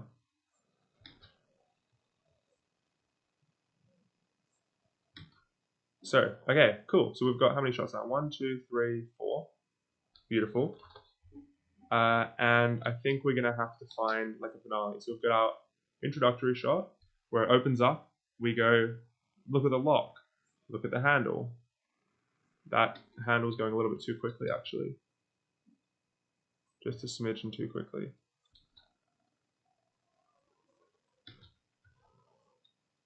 Like that. Cool. So that camera ends there, and we're going to have to add another one here. Give it another marker to bind to. Cool. And when I go to frame 240, what kind of shot can we have a look at here? Maybe something on the wheels. Wheels are always something that people like to brag about. I know on these like July ads, they try and claim that they've got like the quietest. Yeah, look at that. I've seen these ads so many times. The best wheels you've ever seen. Silent Move 360 spinner wheels. They're just wheels. Cobblestones of Europe have a lighting. They're just wheels. It's like, I'm sure there are suitcases with shitty wheels, and so maybe that's why it means that. But like, end of the day, it's a suitcase wheel. It does exactly what you expect it to. It's a great suitcase. I'm not going to knock it. Like I love it, but it is funny seeing some of the marketing little lingo that goes on there. Cool shot could have been like, I saw an ad recently actually. It was I think it was like a Toyota 86 one where they had, I'll see if I can pull it up. They were comparing like, you know, racing your shopping cart in a shopping center to actually driving the Toyota. Let's see, Toyota 86 ad shopping cart. Yeah, this one. This was a really cool ad that I saw recently. I won't play the sound, but like this kind of shot there would be sick to do with these. So if I had like a second one, you know, kind of doing some of these like locked onto the wheel shots are really, really cool. I actually use the Insta360 and I've got like so I've got two mounts. I've got this little toe mount here, which you can pop into the toe section of the truck of the car. And I use a bike. Oh, it's actually on here already. So this is like a little bike handle thing that I've attached to it. So this here is used to attach your GoPro or anything onto a bike handle. I attach it onto the toe mount, chuck it on the back of the car, and try and get some cool like rolling shots, similar to like this kind of thing, exactly this kind of thing, just going out in the wild doing some rollers. But I've also got a like suction cup mount where you can do these kind of shots, which are really cool as well. But the issue is, what I found is when you've got a single suction cup, it it becomes a bit of an issue because it can fall off at any time. So I was driving at like 60 k's an hour for maybe, you know, 2 minutes driving along. I stopped the car. Thank God I did, because when I stopped it, camera just dropped down. I was luckily like watching I had the recording on the side here as well. So if anything did happen, I'd like notice it, and it just fell, and it was luckily nothing broke on that camera because I'd already actually kind of low-key broken it earlier. It's this little 360 mount here that I've got, and when I was on my bushwalk, I sort of fell into a rock, had the camera like holding the camera on a tripod, fell into the rock, and this sort of just went bang, and it scratched up a little bit. And I think it's done something to the internals because occasionally it glitches out a little bit too. But you know what? It's an old camera, which it sucks that it's starting to break down a little bit, but I've got some really cool use out of it. So, you know, it is what it is, unfortunately. Maybe oh, you know what I could do with this? I might like spin the wheels around in like a little dance. Yeah, cool. So what I'll do is I'm gonna grab that, apply that. Let's grab this wheel here and we'll separate it. Separate by selection. Beautiful. And I want to go set origin to center of mass volume. No, I want to set the origin to this thing here. Set origin to 3D cursor. Set origin to 3D cursor. I want the 3D cursor to be like on top of this here, so that I can spin it in a circle. Cool. Yeah, nice. Okay, so now we're gonna spin this little guy around. Let's have a look. Yeah, literally having like a suitcase ad. Like I was making a little mock tire ad recently as well. I was thinking, I'm sure Pirelli's already done this, but like having showing going from the F1 wheels all the way down to like a kid's car could be really, really cool. Showing Pirelli always there for you, one of those things where you start, someone playing with like a toy car driving along, and then you've got those little side roller shots and the wheel transforms into, I don't know, a go-kart or something. Pirelli's on there if they've got them. Then transforms into, a kid's first car when they're 16. They get the keys, bang, 16-year-old car, driving around, and then to a race car, and then to an F1 car. And it's like, these tires, always there for you, always ready for you, one of those kind of things. I think that could be really sick. And you could do some really funny things, Kids playing, like someone playing in like a cardboard box car, and you've got F1 tire sounds happening on that. There's just so many options for them. So let's have a look here. There, I'll go a little rotate. Oh, not that. I want to grab my wheel. Set that keyframe there. RX 80. Nope, much more than that. We need to go RX like 80 plus 400.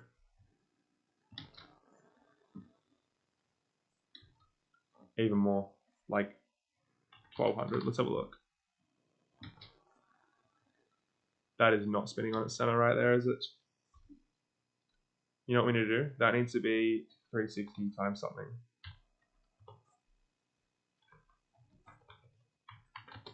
Something like that. So it ends in the same position. And I also need that center of mass to be a lot better. Let's have a look. Oh dear, that's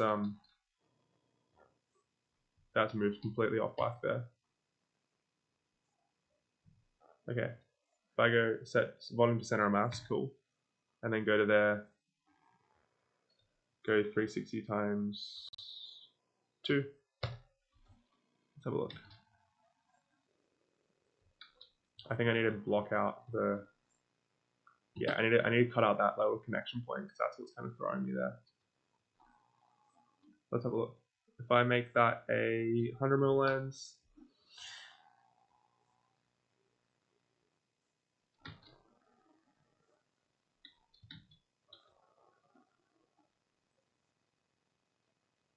no, that's not looking good. Okay, gotta try a different angle for this shot. Let's see. Oh, I can just go from top down so I can block out where it's actually happening. Something like that. Shot doesn't look great though, does it? Yeah, no, I'm not loving the angle, to be honest. Interesting. Interesting.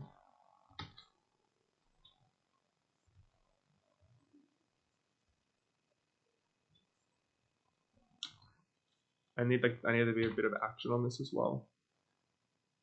Let's go for a push in with a rotate as well, with like a roll.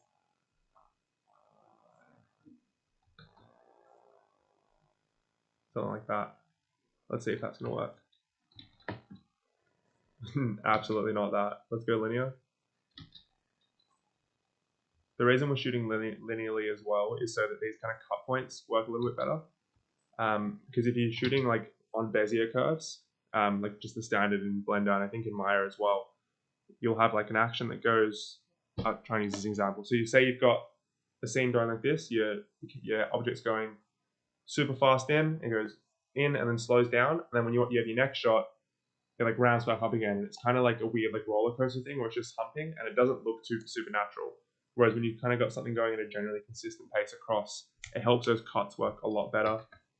That's why you kind of often want the animation. Like it can work, obviously Bezier curves sometimes, but it needs to be like properly artistically motivated. And right now this isn't working, but yeah, that's generally how you make something look kind of smooth in these animations. Let's have a look. If I change that, if I go, where's my oiler filter here? That's not going to change anything at all, is it? No. Okay. I want to push directly into that. So what I'm going to do is I'm going to go, no, because if I, oh, okay, got it, perfect. I'm going to set an empty right there. Let's go empty, snap it to this guy. Cool. Put the empty right in the corner there, right in the center there. And then now I'm going to have the camera track to the empty, push in and rotate. Beautiful. So,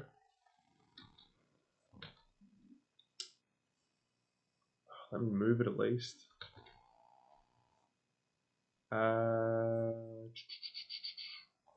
Track to empty 007. Cool. Oh, and I can't push in though, that's the issue here. Okay.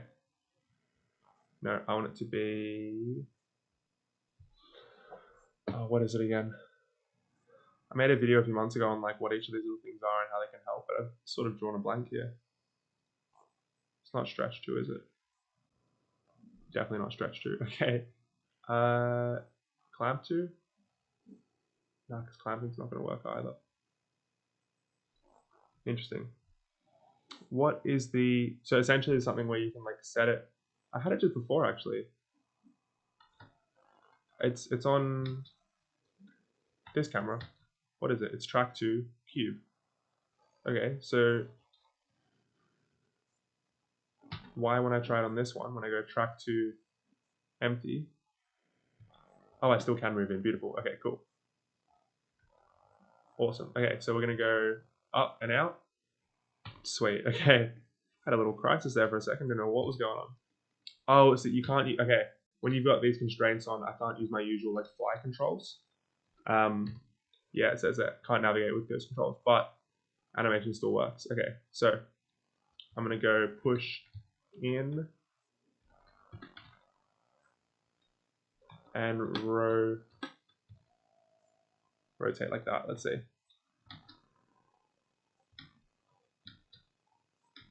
Definitely not that quick anymore. Let's go to here. Set that just to 360. Let's have a look. Set a keyframe there.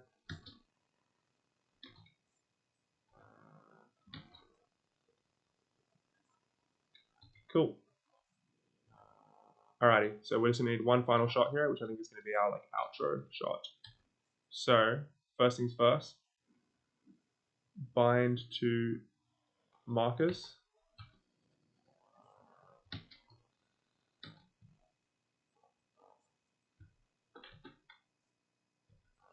Move that there, cool.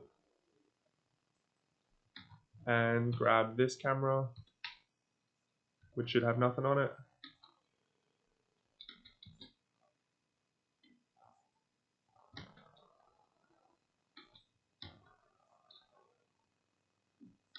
And then this final camera here. Oh dear, that was not what I meant from that. Select that. Okay, there's no attachments, no nothing. Cool. And so for this final one here, I would like to do something similar to our first camera. So let's grab this. Cool. And camera number 6. Where's camera number 6? So that, snap it to there. And I think I'll just want the reverse. Yeah, I think I'm just gonna get the reverse shot. Let's just put everything on 0 again. Cool. and 0.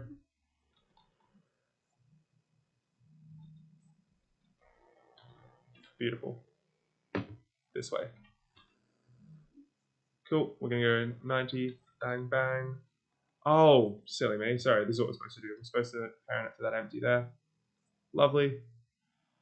And then I can go 90 degrees that way. Awesome. And we're just going to go zoom all the way out. And I think what our outro shot's going to be is like just a pullback from the first shot. So if I look up at this, yeah, nice. So we're going to go here, and then to the end, let's just pull back. Beautiful. And we'll go track 2, Suitcase.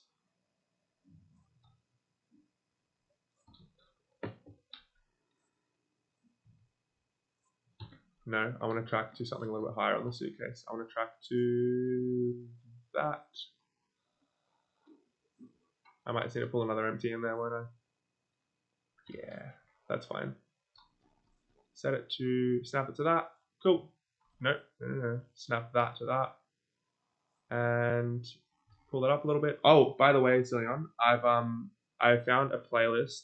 Haven't fully vetted it yet, but I have seen some videos from this guy in the past and they've been decent. It's like a beginners to Blender kind of course. It gives like a bit of an introduction over each of the different like panels up here, which could be interesting. So if you have got like one that you're not 100% sure about, it could be something to look at. Here, intro to Blender. Let's have a look. Obviously, Donut tutorial is like a decent starting point, but intro to Blender, YouTube. Where is it? I saved it before.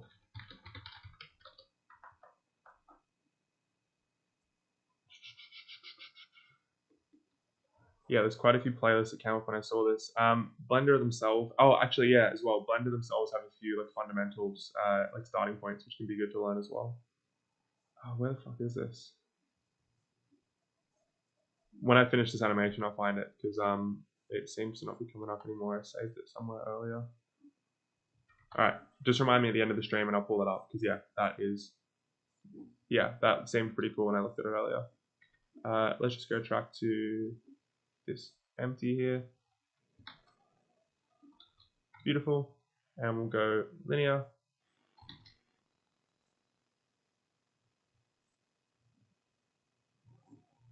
Cool. So here's our animation. This isn't the exact final order it will be in, but let's have a look. And we will hide this.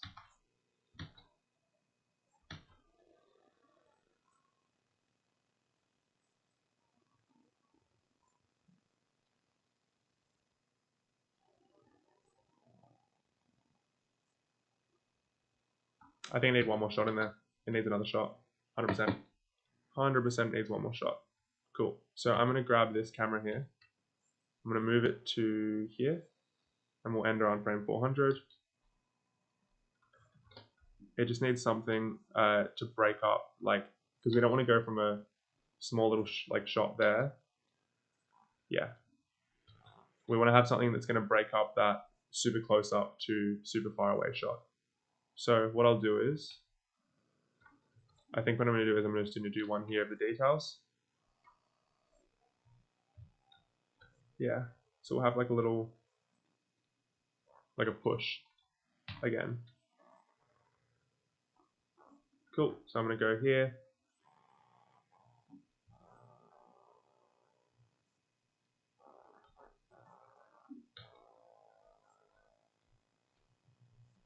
Let's go there and move it to that.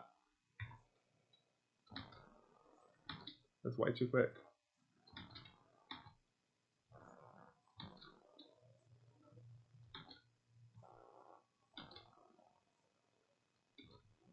A little too slow.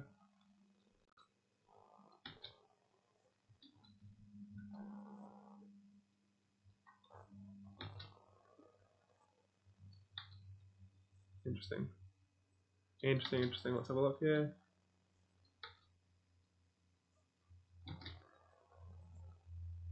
No, that doesn't look great either.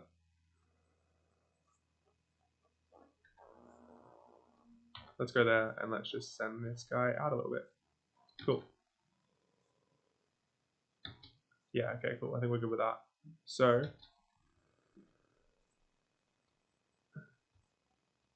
oh, no, it should be the other way. It should be slowly getting smaller. So it starts there. Yeah, okay, nice. And then for the rotate, it should rotate to be more straight.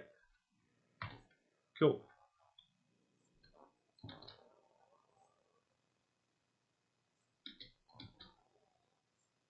Yeah, okay, cool. So that way it can sort of match cut between the two there. But I think I want it to be, well, if I want it to be more of a match cut, it needs to end on the side. Cool. So I'm going to grab my empty here, my suitcase empty.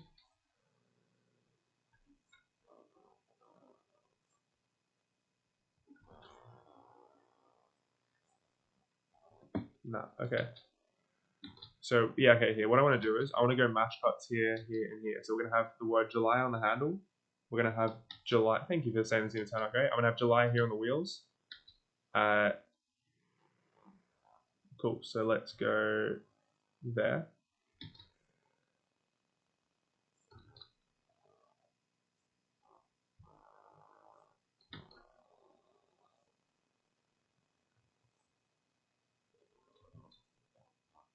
Yeah, and we'll send this camera back a little bit.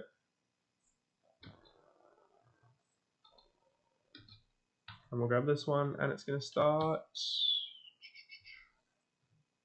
here.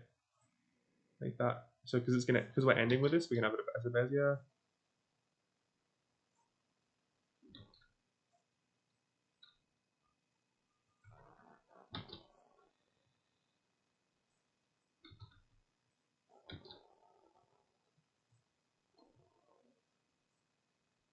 And that should end slowly. Beautiful. Cool. Okay, so we've got that. There's going to be a logo there. There's going to be a logo on this one. That pushing still feels a little bit slow, doesn't it?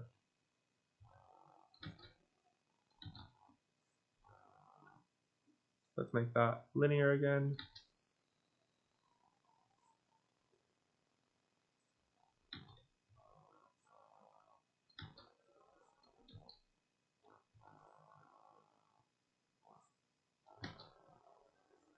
Yeah, okay, cool. So we go name, logo, logo, ends. Beautiful. Okay, so what we need to do is we need to put the logo on these wheels here and a logo on the handle. And I think that's all we're gonna be, that's how we're gonna end this. Because so far that's looking decent. So let's grab our text. Cool, let's go duplicate you and let's bring you over to the wheels. Where'd you go? Come on, don't be shy. Snap to active. Alrighty, so I'm going to scale you down, rotate it 90 degrees, and I want to put it onto this wheel here. So, oh dear, I should have done this when they were all arrayed. It's going to be a bit more of a nightmare. That's fine. Let's go across, scale it down. Beautiful. Okay, and let's just see what it looks like. We'll do the test on one, and then we can just do it on all of them. Pull that. Hold on, what's just happened there? Why does that look so janky? It like deleted something.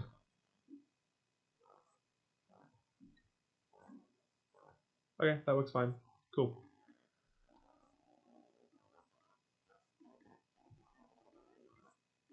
Alrighty, so let's apply that boolean. And we've got our little animation guy and our little logo there. Cool, okay. Happy with that. Let's now just apply this to all the wheels. And we'll be happy days. I so should have done this when I had the array modifier still on them all. So it's currently on which wheel? Why won't it let me select that text?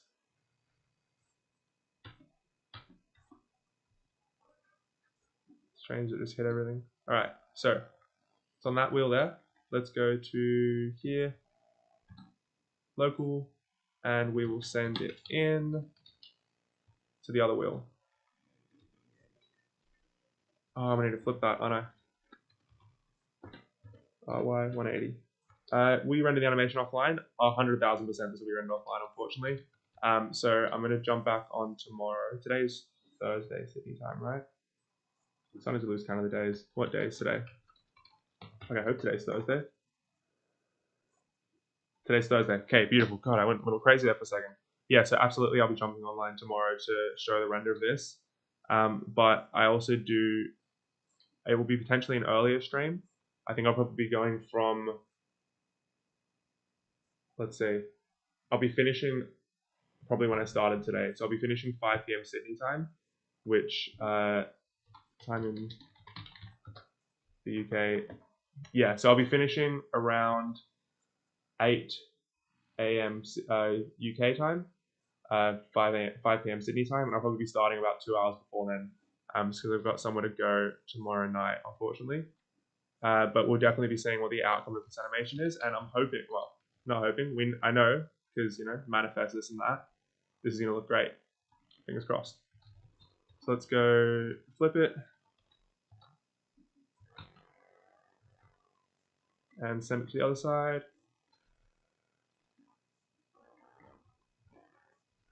Yeah, because I don't think this would render on this computer very quickly at all, unfortunately. Let's join the two of those, and let's just see if I can bool them one at a time then. Boolean, fast, onto text. Cool. Move you out the way. Name embossed, beautiful.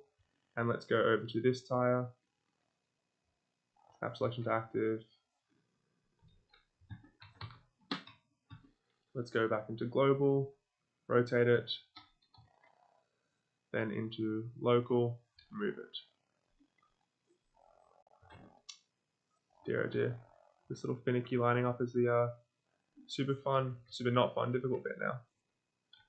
Cool. Okay, we've got that side in, and that side in. Beautiful, they've got 1, 2. Let's go bullet. 1, 2, 3, 4, 5. Embossed, lovely. Okay, and lucky last wheel here. Goodness, we're almost out of the hellscape of embossing our little logos on here. This is why you make these kind of decisions before you've applied your array modifiers. You'll be able to see the final render. Until then, you can keep clearing up your storage. Oh, 100%, that is a very good point. May have to watch the VOD. I have a visit on Friday. All good. Thanks for saying you watch the VOD as well. I'll probably be making like a summary of this on YouTube as well, for like a trimmed down version of the VOD. If you are interested at all, just because I know sometimes it is quite a lot of filler, clearly, on some of these streams. But you know, if that's what you're after, if you want just, you know, an hour or two of just sitting around watching someone try and fail to make something and hopefully make something cool in the end, feel free to check out that VOD when it drops tomorrow. Cool, so we've got our wheels here, finally. Let's see how that looks. Yeah, nice, okay. And I might actually have to rotate this face here just to make that match cut even nicer. So if I go into local, I should be able to rotate it like that. Because then when I match cut into here, yeah, nice. A little bit more. Yeah, look at that. So at the moment it's down there. And for this shot, I think we'll start like that then.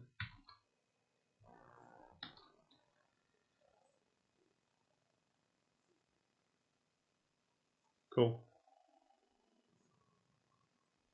Cool. Okay, yeah, that's a nice little match there.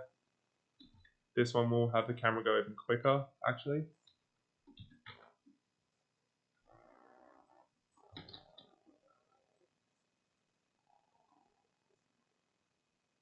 Perfect. Okay, and the last thing I'm going to do here is emboss our name onto this one, and then we'll be done.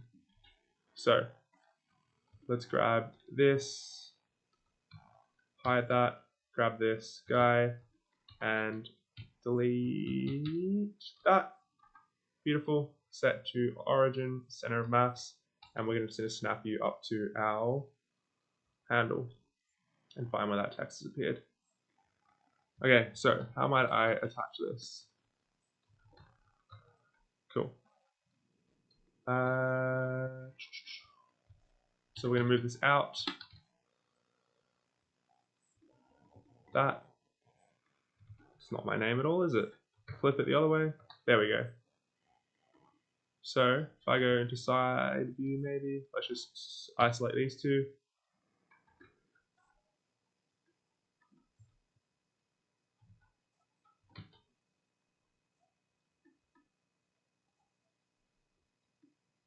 Cool. I think I'm gonna have to apply. Let's just do the classic little duplicate and then apply. And then here now I can local view, make it skinnier,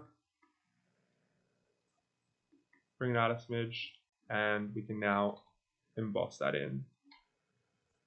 Boom, boom, boom, and boom, there's our handle. Beautiful. Okay, so now hopefully we go. Lovely. Okay, so I think that's animation done. Oh, you know what we need? Backdrop. Almost forgot one of the most important things there. Hold on. So we're going to grab a plane here. And a fun trick that I found is, because when you've got like photography studios, often they'll have these like big curved backdrop kind of things. So you can kind of just create two planes there and just bevel it like that. And you've got a nice like seamless backdrop for it to go into. So if we have a look here, let's see if the illusion's thrown over. Do I even need this circle where it's coming up out of? Let's see. Well, I need it there for a second, but I think I can actually just crop it out. I think if I just make this little pedestal smaller. Oh, you know what? No, let's just watch the whole animation through and see if I change the floor.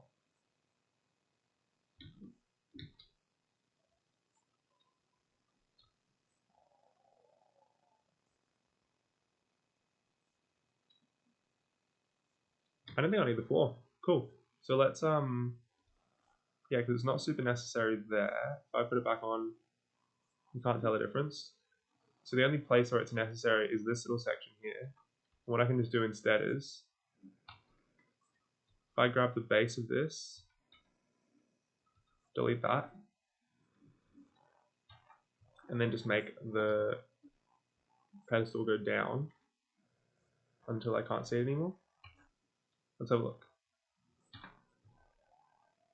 I just need to cut the bottom of the frame there.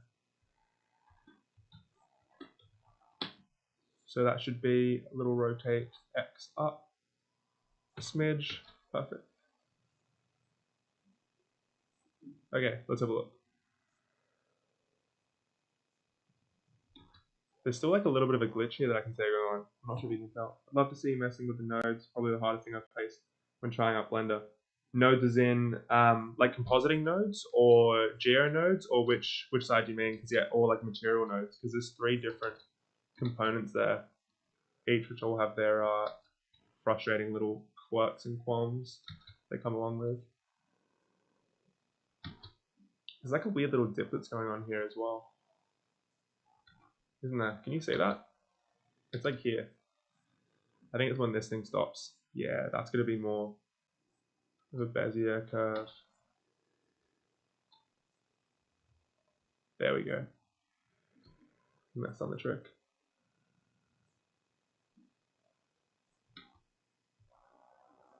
Soften it a smidge more.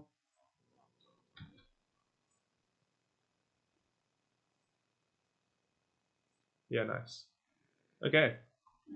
I think that is looking cool. I think that's looking very cool. So that goes out. I'm just going to have to get rid of all the little excess bits here. So, don't mind me. Oh, final thing we do before I'm going to sign off and hit render is turn these little ones off as soon as this ends. So I think what I'll just do is I'll just go to scale for both of these. Yeah, let's just set the scale on both of these and then just set that scale to 0 one frame after. S0. Beautiful. Keyframe both. So that way they don't appear in the next frame. Awesome. And then, so we've got this little suitcase here, which is currently being a little bit of annoyance. That is something that I've noticed quite a few times when I'm doing these renders, is like, I'll send something out, we're like, oh, beautiful, it's done. And then I won't notice until the shot's actually fully rendered that I've just left something behind in the shot. So I just want to make sure that everything is actually hidden, which is why folder management is important. So we've got our curtains, they're important to stay on. So all that we have on is, turn those off. We've got cameras, 2 curtains, reference images we don't want rendered, and then the suitcase itself. Turn off the floor. Let's see. Does the floor even make a difference to this on or not? It does right there. Okay, so we're going to turn off the floor. Figure out what this plane is, which is that. That's the backdrop. Cool. Okay. If I scrub through, oh, I'll need it over there as well, that backdrop. So let's go RX90. Let's see if that'll cover there. That doesn't cover there. I'm on the wrong side. RZ1A. Hold on. RZ90 again. Oh, interesting. Okay, so that's actually just happening for that one shot there. Yeah, okay. I see. So the camera for this shot is facing this direction. And so I'll need something with a background there. But the issue with that... Wait, where the fuck did that even go? Backdrop 1. If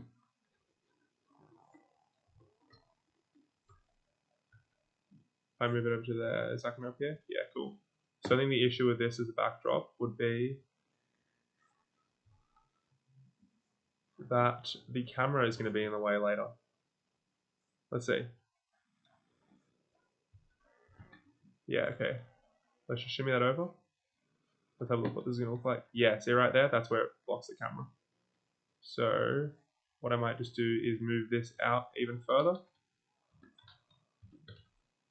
Cool. Let's see if that's still going to block it. Moves forwards. Awesome. Oh, what's happening there?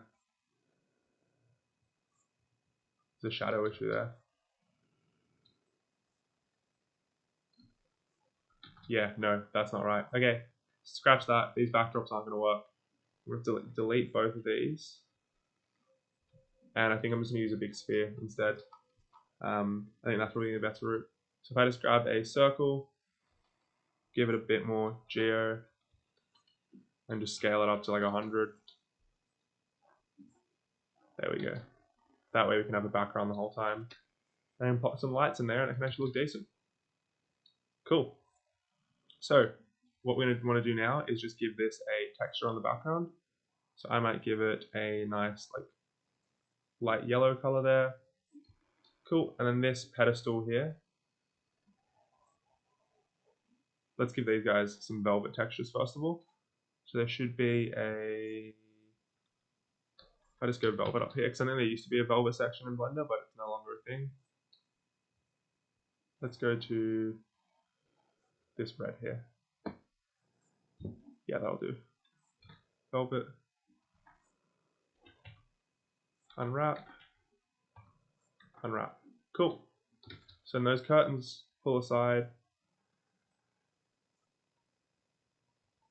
And that's going to appear. And the last thing we'll need is a texture for this. So I wonder, any ideas what kind of color I could set this as? I'm trying to think what it could look good as. I think in the original video they had it white remaining, but I'm not a huge fan of that. I'm not a huge fan of just leaving the base white. I want to do something a little bit more interesting. So if you've got any shouts on what we could maybe make that look like, I'm thinking maybe like a marble or something. Let's look at what some pedestals can look like. Pedestal. Not a pedestal, it's just a column. Not even that either. What would you call this? It is a... I guess it could be like an ottoman. Ottoman chair, potentially. Let's see if that could be it. Yeah, maybe I go for like a fabric kind of look. Yeah, let's look for like fabric chair sort of thing. And if I just lay that down, oh, but no, that's not going to look great later when we do those top downs. Let's have a look what this would look like. We'll try the two out, see what looks better. That looks like shit. Okay, let's unwrap it. Not like that. Okay, so the unwrapping process for the belt for that looks terrible, so let's just go fabric. Which also looks really bad. What is happening to this asset? Oh dear. We've been like stumped at the very end here with a, a frustrating little texture. Let's just see if we can go hard shell and just make it a white.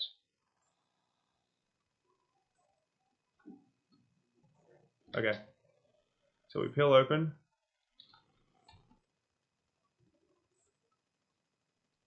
We have our little rotating. That can't stay blue, can it? That's going to be, it's like black or red color there. Oh, and yeah, it started to glitch out a little bit more now. Cool. That is going to be black plastic. Assign.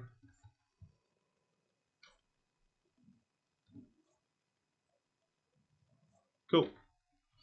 Let's turn off that texture view again. Get back to normal. Okay, sorry about that. Cool. I'm going to go have a look at this one last time and let's see how we feel. Material view.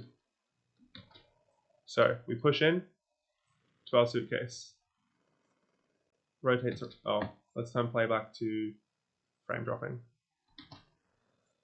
We push into the suitcase. Rotates around. Handle comes down. Well, why is that looking like that? What's happened there? Something just happened here.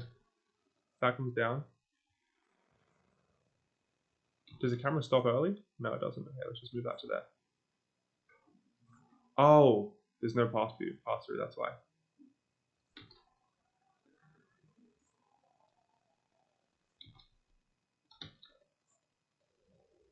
Beautiful. Okay, now, two last things we're going to do, because I've just realized two final little mistakes here.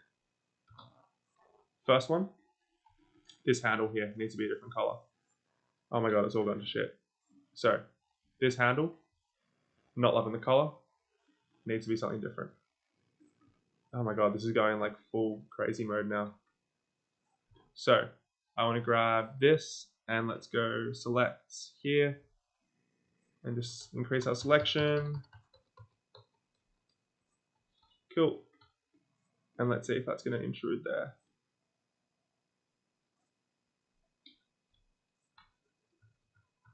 Cool. Here's the handle, and let's give it the metallic corners little treatment. And then on top of the handle, oh my god, what is happening?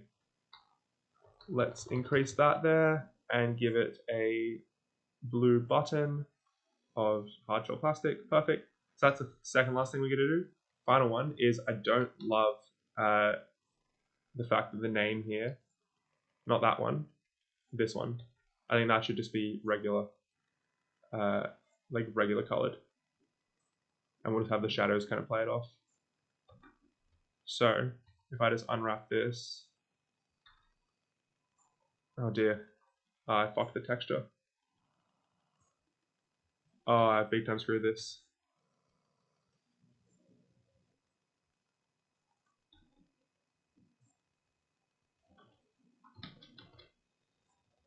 Okay, no, that's fine. So yeah, much better. So we've got our handle, which is a silvery color, comes down, goes in, lovely. And we're just going to use lighting and shadows, so I should make that look better. And I think for the final step, we'll have these Yeah, cool. We'll have the handles come back up again. So where did they go? Grab handles, go over to here, and we'll go duplicate that to here. And we'll go, this one here can go over there. Beautiful. Okay. And that will raise up top. Lovely. Oh, stunning.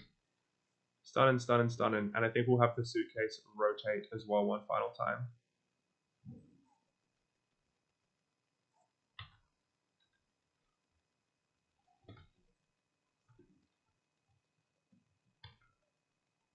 So let's send that there. Let's... There. Cool. No. Oh my god. Let's just go back into solid view. Sorry about the glitching there. Yeah, you say clean. This is, yeah. A little bit messy, but that's alright. Let's have a look. And we'll have one final little adjust. That way. Let's see how that looks.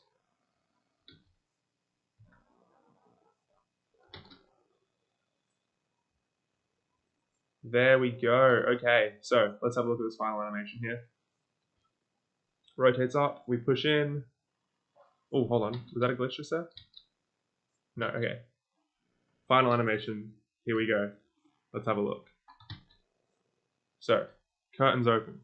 Rotates. There's definitely something glitching there for a second.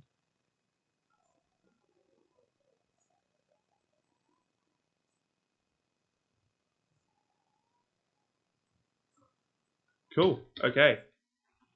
Definitely something I will adjust here, which is have this little guy Bezier and have it finish closer to where this one finishes. Let's bring the two of them in together so they meet slightly more in the middle. Cool. Let's see that. So that's going to rotate, that's going to lift.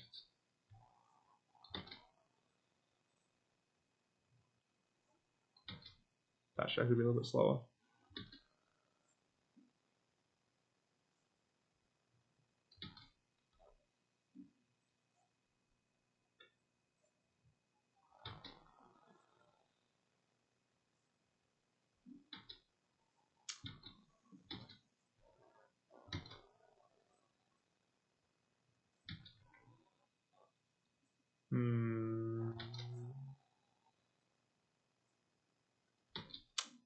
Interesting. Okay. I think I need to break the curves a little bit. I think the graph editor in Maya is known to be a lot better than the one in Blender. Because you can see here, what I want to do is, I want to have this bit start linearly and that bit end on a Bezier curve. But if I click that, it doesn't want to become a Bezier curve for me for some reason. So, can I ease it out? That doesn't want to work. Can I free handle type? Okay. Nope. How do we do this again?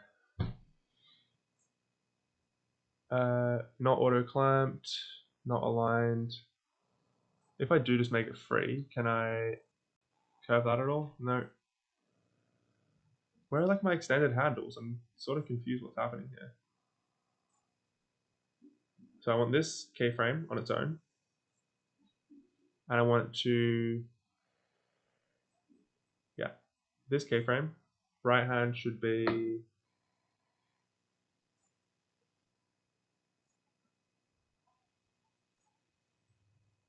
it should like ease out. So why is it not letting me ease this thing out? Maya though, damn, I wish I had the money to use it all the time. Mate, 100% looks nice. Only issue is the overlapping face and letters. Yeah, I did say that before as well. I might try and do a little touch. Thank you for noting that. I have no idea why. I'm not sure why this curve here won't let me. Like, well, in Maya you can like very easily just make this curve here one angle and this curve here the other. But I don't know what is happening here. It's not allowing me to do that.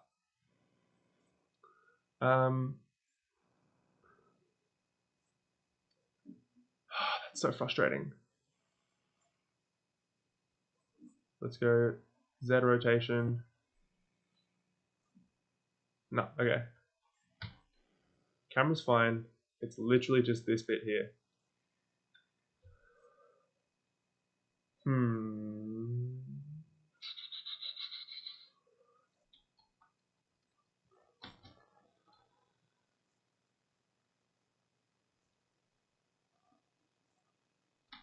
think we just have to start that sooner. We just have to start it in here. Cool.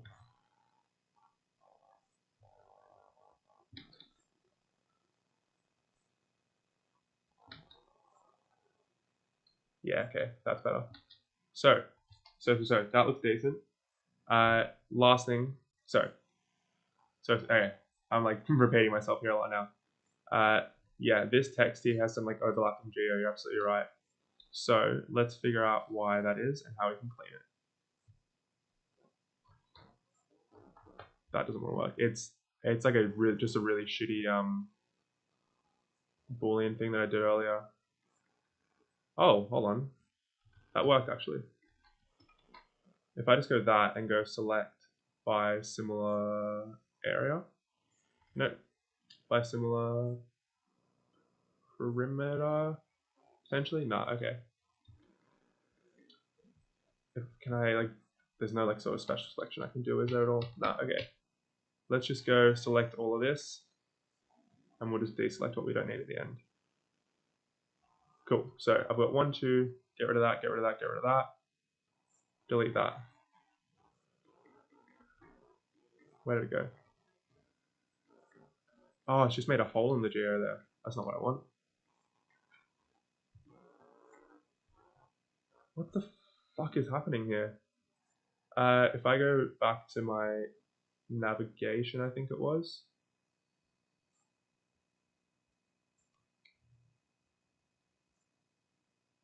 Which one was it? That was it, wasn't it? It was supposed to be depth, but anyway. Okay, let's just go back a couple steps. So yeah, I can see there, that's got some weird clipping issues. But for some reason, it's not letting me fix. Oh, you know what we'll just do? Fill that. Beautiful. Fill that. This is the cheat way. This is going to work. Bang, bang, bang. Bang. That works, right? Okay, sorry. Let's go back to the chat. Dealing with Blender, with SVG and Blender is shit. Yeah, agreed. This is just using FBX, but shitty and finicky. Over on, sorry, I've got multi-streams going on if you are wondering why I'm going between two different chats here. But Bubbles Butternut says, sadly, animation is not something I've gone into yet. Could have tried to just delete the doubles. Yeah, that probably would have been smarter than just filling, because again, as I've said like so many times on this little journey here, the geo isn't perfect. It's so far from, and I wouldn't use this as like a guide on how to animate or how to model, but it is what it is at the end of the day. Have you done any sort of animation in the past? Sorry, Bubbles Butternuts. If there's like or Bubbles, cool, I guess. Have you done any sort of like 3D stuff, or is this just, you know, hobby kind of thing at the moment? Because that is kind of what I'm just trying to, you know, learn a bit more modeling here, because it's something that I do. I do animation for a job, but my modeling is nowhere near skillful enough. I usually use Maya, as Ron said there. Super expensive, used in studios, so it's great when you're in studio, but even like the indie license, I'm pretty sure is pretty expensive too. So like most of the learning you do is on the job, unfortunately, unless you can get a cracked version, which I've spoken to a lot of artists, and a lot of people have just gotten, you know, cracked versions of Maya, which does the job for them. You just don't get the updates, unfortunately, and sometimes can get a virus in your system. And no, not yet. I will be using iClone more than likely though. Interesting. I had a friend use iClone a couple of years ago to make some character. That's like they've got like heaps of stuff on there, but I think they've got like character generation on there as well, right? Yeah. I think he was making some. This was just before MetaHumans came out, actually. My timelines might be getting mixed up here, so correct me if I'm wrong, but I'm pretty sure iClone had the character creator before MetaHuman came out, and so you can make some pretty cool stuff there. And we were working on a project, and we were using the iClone stuff. The MetaHuman got dropped, and we were like, oh, let's just use these. But then there wasn't like a crazy amount of like, you know, adjustability you could use for MetaHumans at first, and there was like a little waiting period. So I ended up using Character Creator through iClone. It was pretty cool. But yeah, there's that's a software I haven't used in a couple of years, but it's a really cool thing to do. There's definitely a flick going here, isn't there? What is that? What on earth is that there? I have a feeling it's just a shadow. Yeah, cool. Okay, let's turn off shadows and let's have a look at our animation here. So we push in, we've got a little rotated around. Handle comes down. Zoom in on that beautiful little handle there. Wheels are spinning. Suitcase coming back and pops back to the handle going back up. Beautiful. I'm happy with that. This is... Oh shit, we're at the time. Alright, I'm supposed to go pick up my sister. Sorry, that is... was going to be an unfortunate little ending here. But I'm going to hit... let's just go into the viewport here. Let's make a 3-point light setup. I think it has to be in cycles, doesn't it? Turn that to the GPU. Denoise with optics, and let's go add-ons and turn on 3-point lighting. Yep, try lighting. Beautiful. Just so we can get a basic little lighting setup here. Suitcase empty, 3-point lights. And then let's go down to our lights and let's just crank up these informations here. So backlight will go that times 10, fill light times 10, and key light times 10. We're going to need way more than that. Let's go even further. Okay, maybe not that hard. Times 5 and times 5. And I might need one big like bounce light at the back there. Let's go to color, make it white. Oh, what if we just do this here? That works. Don't need the sphere anymore. Cool. Alrighty. So, we've got those weird little light situations going on there, but that's fine. I might just move these closer to the camera, I think. Oh dear, why are they going locally? No, global, this way.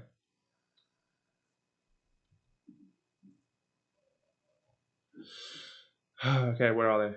Where are you guys living? Let's go create an empty. Go 1, 2, and where's that latest empty gone? There. Parent it and move it. Why can't I move these two with it? Damn it. You know what? Let's just hide them for now.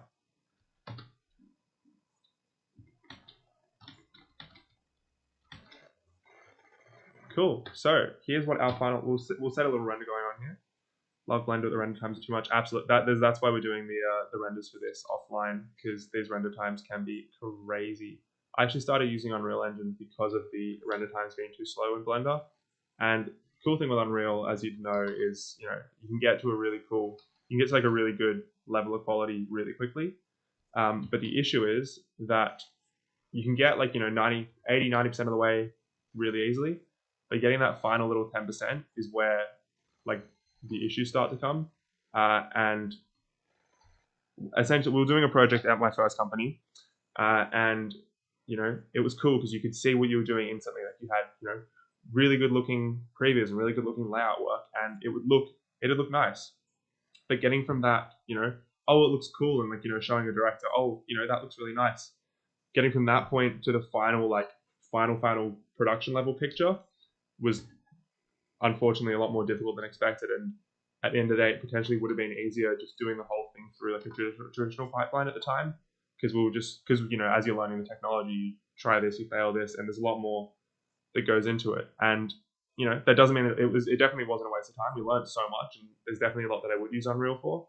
But in like a big studio, Unreal is unfortunately just not there yet, seemingly, to make full doing everything Unreal and doing an entire animation Unreal. It just isn't there yet for a big team. But for a small team, it's awesome because you can do your multi-user collaboration. You've got so much shit going on, and you can make some really, really cool stuff. But it really excels in some places and really doesn't excel in other places, which is why something like Maya has been able to stay as a stronghold in animation for so long.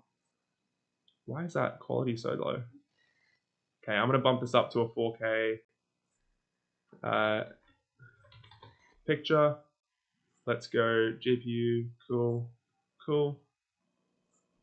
And I'm just gonna hit render here and we will see how this looks and we'll say goodbye. Have I tried Aces? I am currently using, what am I currently using as my color profile? Let's see. I'm currently using AGX, sRGB. Have I used Aces? I've not used Aces before. Would you recommend Aces? This is coming from YouTube chat, by the way, guys. From DVS Vamasi. I think that's something I really have to look into more is the actual like color profiles, because people say that like AGX is that like realistic one, but it really isn't, clearly. Like it can do, it's that same thing with Unreal, where you can get that 80% quickly, but then getting that final 20% is the issue. So I think I do need to look into some color science before doing the final render. Over on Twitch, Bubbles Butternut says, problems will always happen, sadly, 3D animation, texture stuff. Problems will always happen, sadly. 3D animation, texture stuff, best skill you need is problem solving and Google. Yeah, absolutely. I will, unfortunately, admit, because I've tried I've tried learning coding here and there in the past, and it sometimes just seems like when you learn a language when you're young, you can pick it up really quickly. Not that I'm not young, but when you learn a language when your mind's still growing, you can pick it up really quickly. But then later on in life, it's a bit more difficult. I feel like I've started to hit I'm hitting that wall with coding where I'll get to a certain point and it just won't click anymore. And so I have occasionally asked ChatGPT to like write some little scripts and shit for me to make things easier, as a little problem solving thing. And it has, there's some back and forth where sometimes it won't work and you'll have to keep trying, but it has worked. But you definitely still need like a bit of like a foundation knowledge of what each of the different lines are. And luckily with Python, it is pretty easy to understand what's going on. But yeah, I might actually try and learn Aces for this thing, because here's our model, and it's a cool looking model, but it just doesn't look nearly as high quality as we want. So what I'm going to do is I'm going to probably have to say good night for now, because I have to go pick up my sister. But aside from that, thank you everyone for joining in tonight. I'm going to render this offline, do some proper color science to it, get some potentially better lighting in there. But I'm happy with the animation, happy with the model. And I'll jump back online tomorrow and we'll see the final result for this. So thank you everyone who has come along on the way. I hope you did enjoy. I'm going to try and do that little raid thing that I saw happen yesterday, because that was kind of cool when it came across me. Let's do a raid on... It's like I clicked raid and it's automatically gone to art. And a lot of the art is 18 plus, which is probably not what we wanted to be sending people straight into. Here we go, this looks cool. This person's making some art in... I'm just actually have a little quick look to make sure it's good. Let's start the raid in here. Thanks for joining in, guys. We'll send everyone across to here, and I will say good night for the night. Thanks so much for watching, and I'll see you next time.